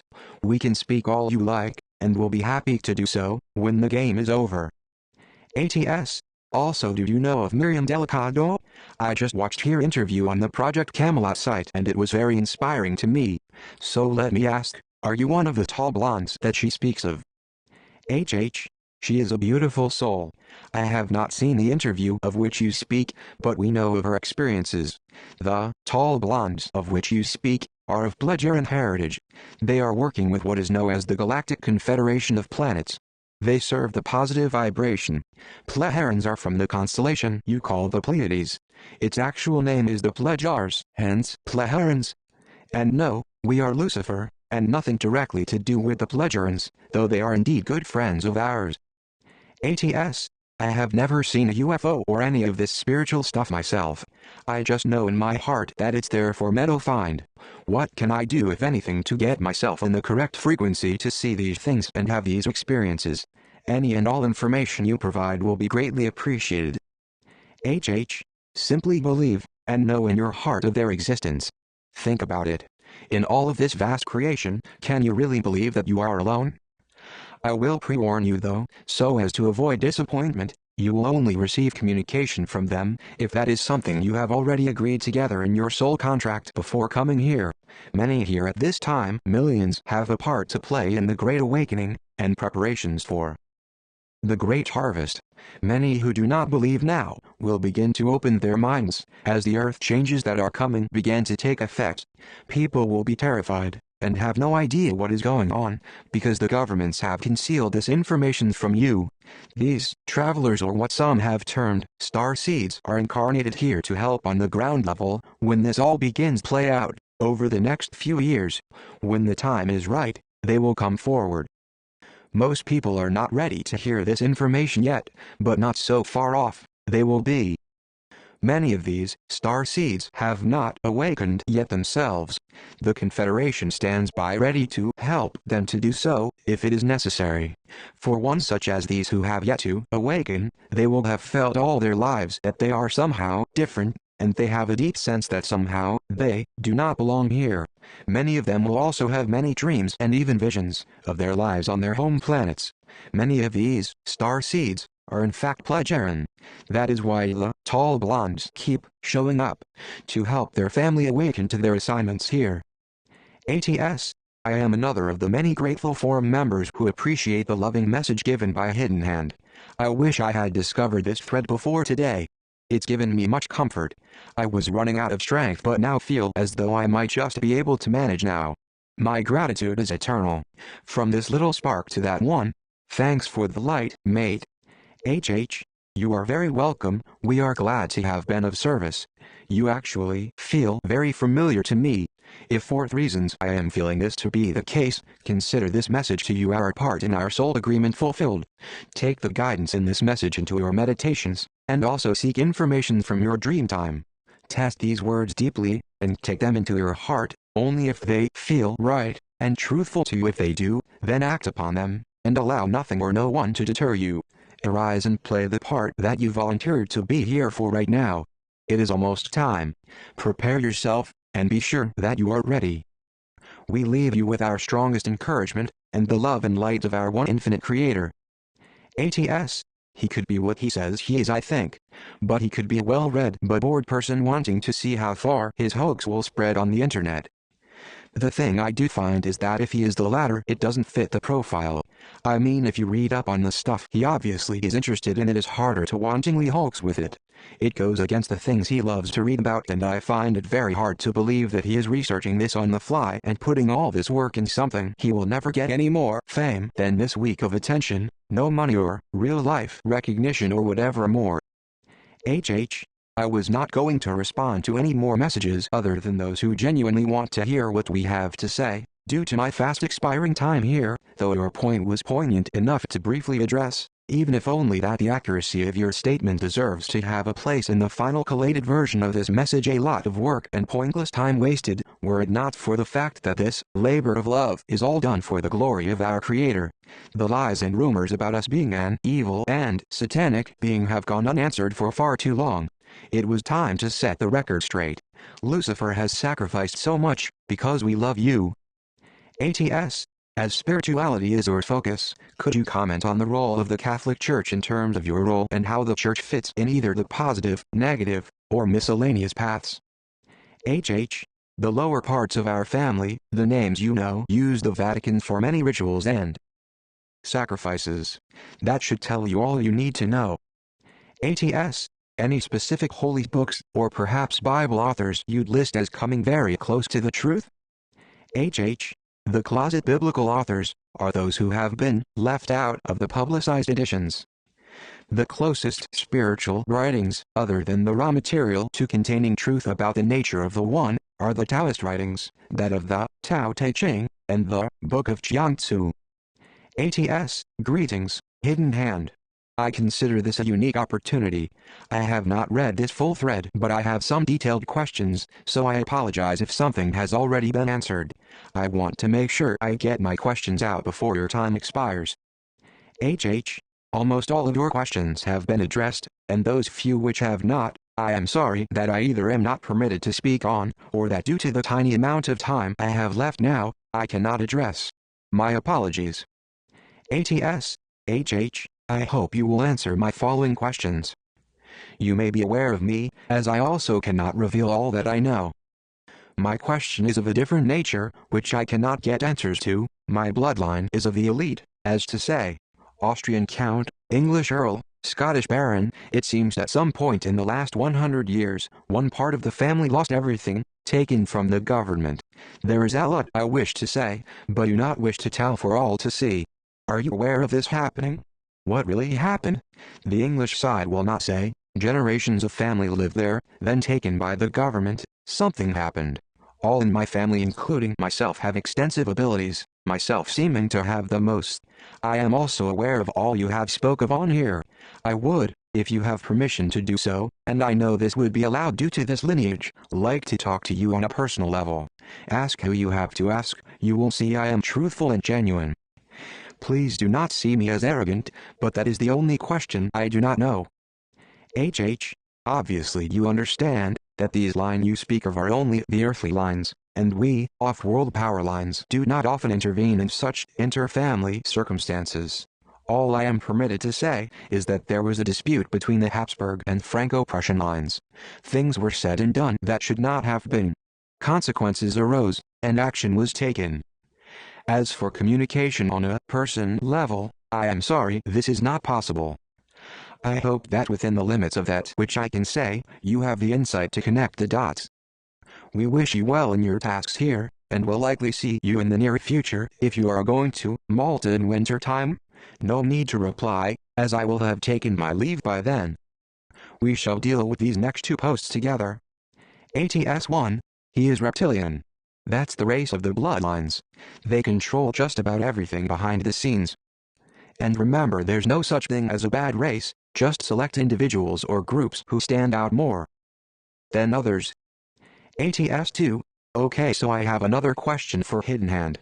Reptilians are described as being very aggressive, arrogant and perceive humans to be nothing more than cattle. So what's with the split personalities? You're saying you are loving and spiritual and yet everyone says reptilians are fearsome beings? HH. That amuses us. We are most certainly not reptilian, and there is nothing remotely reptilian about the true power bloodlines. The only reptilian influences that are in any way remotely involved with this planet at this time are those of the Zeta Reticuli and Alpha Draconis systems. They are of no particular threat to you. For those to whom it may be of some interest, we are of Venusian heritage originally. What is another name that Venus is called by? Connect the dots. Well, that is all the questions I promised to answer out of the way, and my time here is now pretty much expired. I have another few minutes before I must finish preparing for my long journey. There was 2 later posts that I will just barely have time to offer a passing answer to. ATS. I clearly know and are aware about this game, but I have a question to you. Do your 3D families have fractions? Do they not know this, all of them? Because they have tried to kill me, and it will not work. Of course. HH. All I can say on this is that even the earthly lines of our extended family only know as much as we tell them. Certain information they may not use wisely or with proper regard to our Creator and our one infinite Creator. As has been said before, the top of the pyramid is not the top of the pyramid. Above the highest earthline auspices of the Supreme World Council, and another higher aspect that cannot be named, are the hidden hands, not the real name of course, but what we have sometimes been referred to. ATS, yes, however the things, thoughts, ideas he is speaking of are already a piece of copyrighted material and have been published in book format with ISBN numbers and all. The books are called The Law of One. LLRESEARCH.org. These books deal with the very same ideas as the OP. 1. Negative and positive polarization. 2. Degrees of density. 3. Even the same exact term, social memory complex. 4. Harvest is used in the same context. 5. Evolution between densities. 6. Logos and sublogos are used in the same context. 7. The same concept of wanderers. 8. The concept of infinity becoming aware of itself. 9. The same idea of vibrations in the same context. 10. The concept of us progressing to the fourth density with the next harvest, 2012, and how many of us will have to repeat the third density. There are well over 50 examples of the same ideas and contexts between the original author, LL Research, and Hidden Hand. LL Research dates back to the 1981 time frame, thereby leading me to believe that they are the original author. Again, please note that the definition of plagiarism is the unauthorized use or close imitation of the language and thoughts of another author and the representation of them as one's own original work. Therefore, if Hidden Hands is not with LL Research, he is clearly plagiarizing their ideas and thoughts. Sources, for numbered examples: www.llresearch.org, www.llresearch.org, www.llresearch.org, www.llresearch.org, www.llresearch.org. ATS, even Lucifer had to step in to help me. That was a surprise, as you can understand. Does your left hand don't know what the right hand teach? Or is it lack of understanding in certain members in your bloodline? Indeed, I understand. Occasionally drastic intervention is required. As I said, they do not know everything. Some things are best kept to ourselves. Temptation can prove too great, when certain powers lay in the hands of those whose heart is not utterly pure of intention. Let us just say, that some seem to enjoy the game a little too much, from time to time. Their actions were more from ignorance, than malicious intent toward you. Please forgive them, as they knew not what they were doing, but thought it the right thing.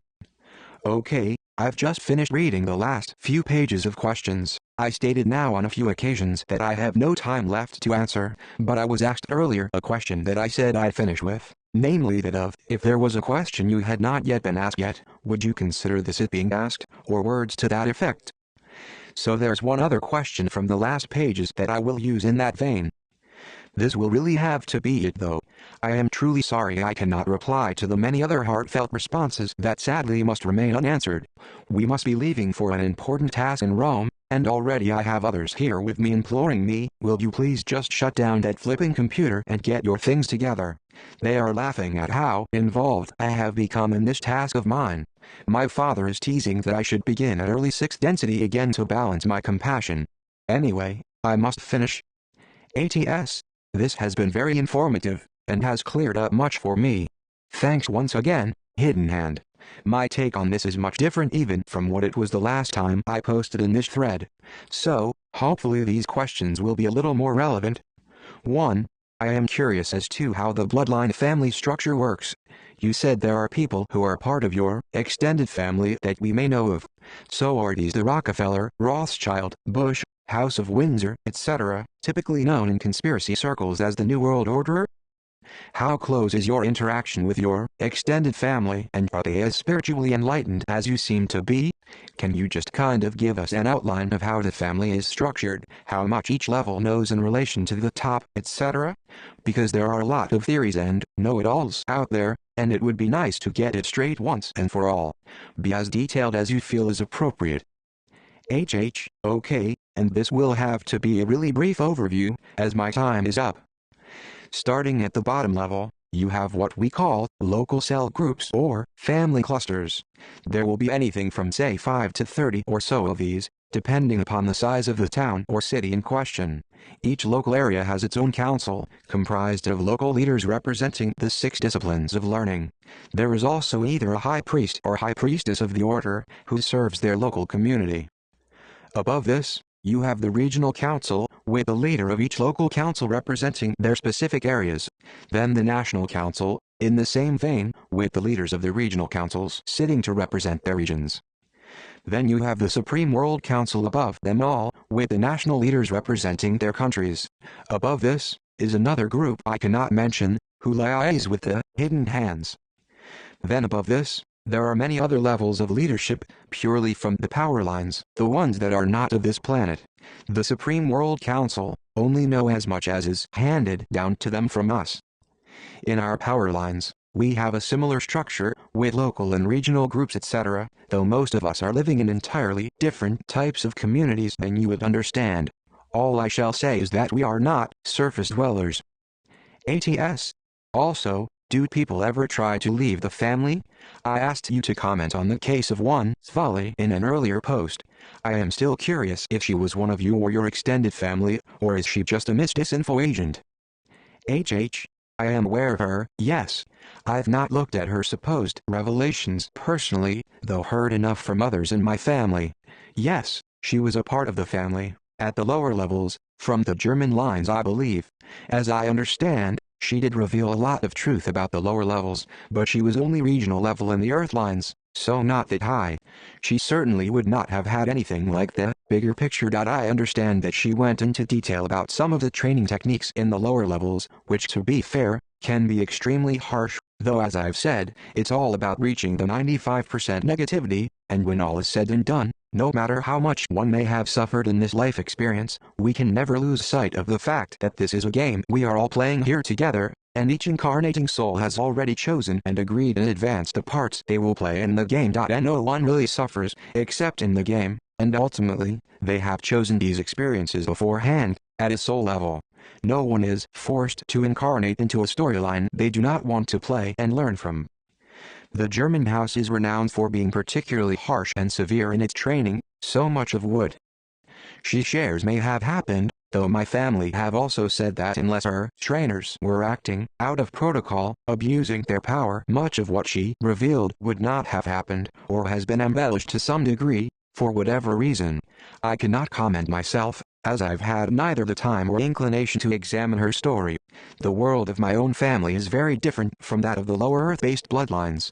Whilst my own training growing up was very strict and disciplined, we were never abused in any way. We grew up with the bigger picture, and didn't need any other motivation. The earth lines are not aware of the entire picture. They themselves are not of our Lucifer group soul, and as far as they are aware, they are out to rule the world, to control and enslave, and create as much suffering and negativity as is humanly possible. That's what they get out of the deal. World domination. You'd have to say with that in mind, they're doing a great job. But one of the things they don't know or understand, is that our Venusian power lines agenda is ultimately for the highest good of all concerned, in providing you with a catalyst. If they were aware of this truth, there is a slight risk that they would not have done their jobs properly, and they would miss out on joining us in our 95% negative harvest. They are aware of the harvest, and the need for them to attain the 95% to get out of third density, and that is all the motivation they need to help us achieve our ultimate aims. How they go about it is not really of too great a concern to us, as long as they are getting the job done.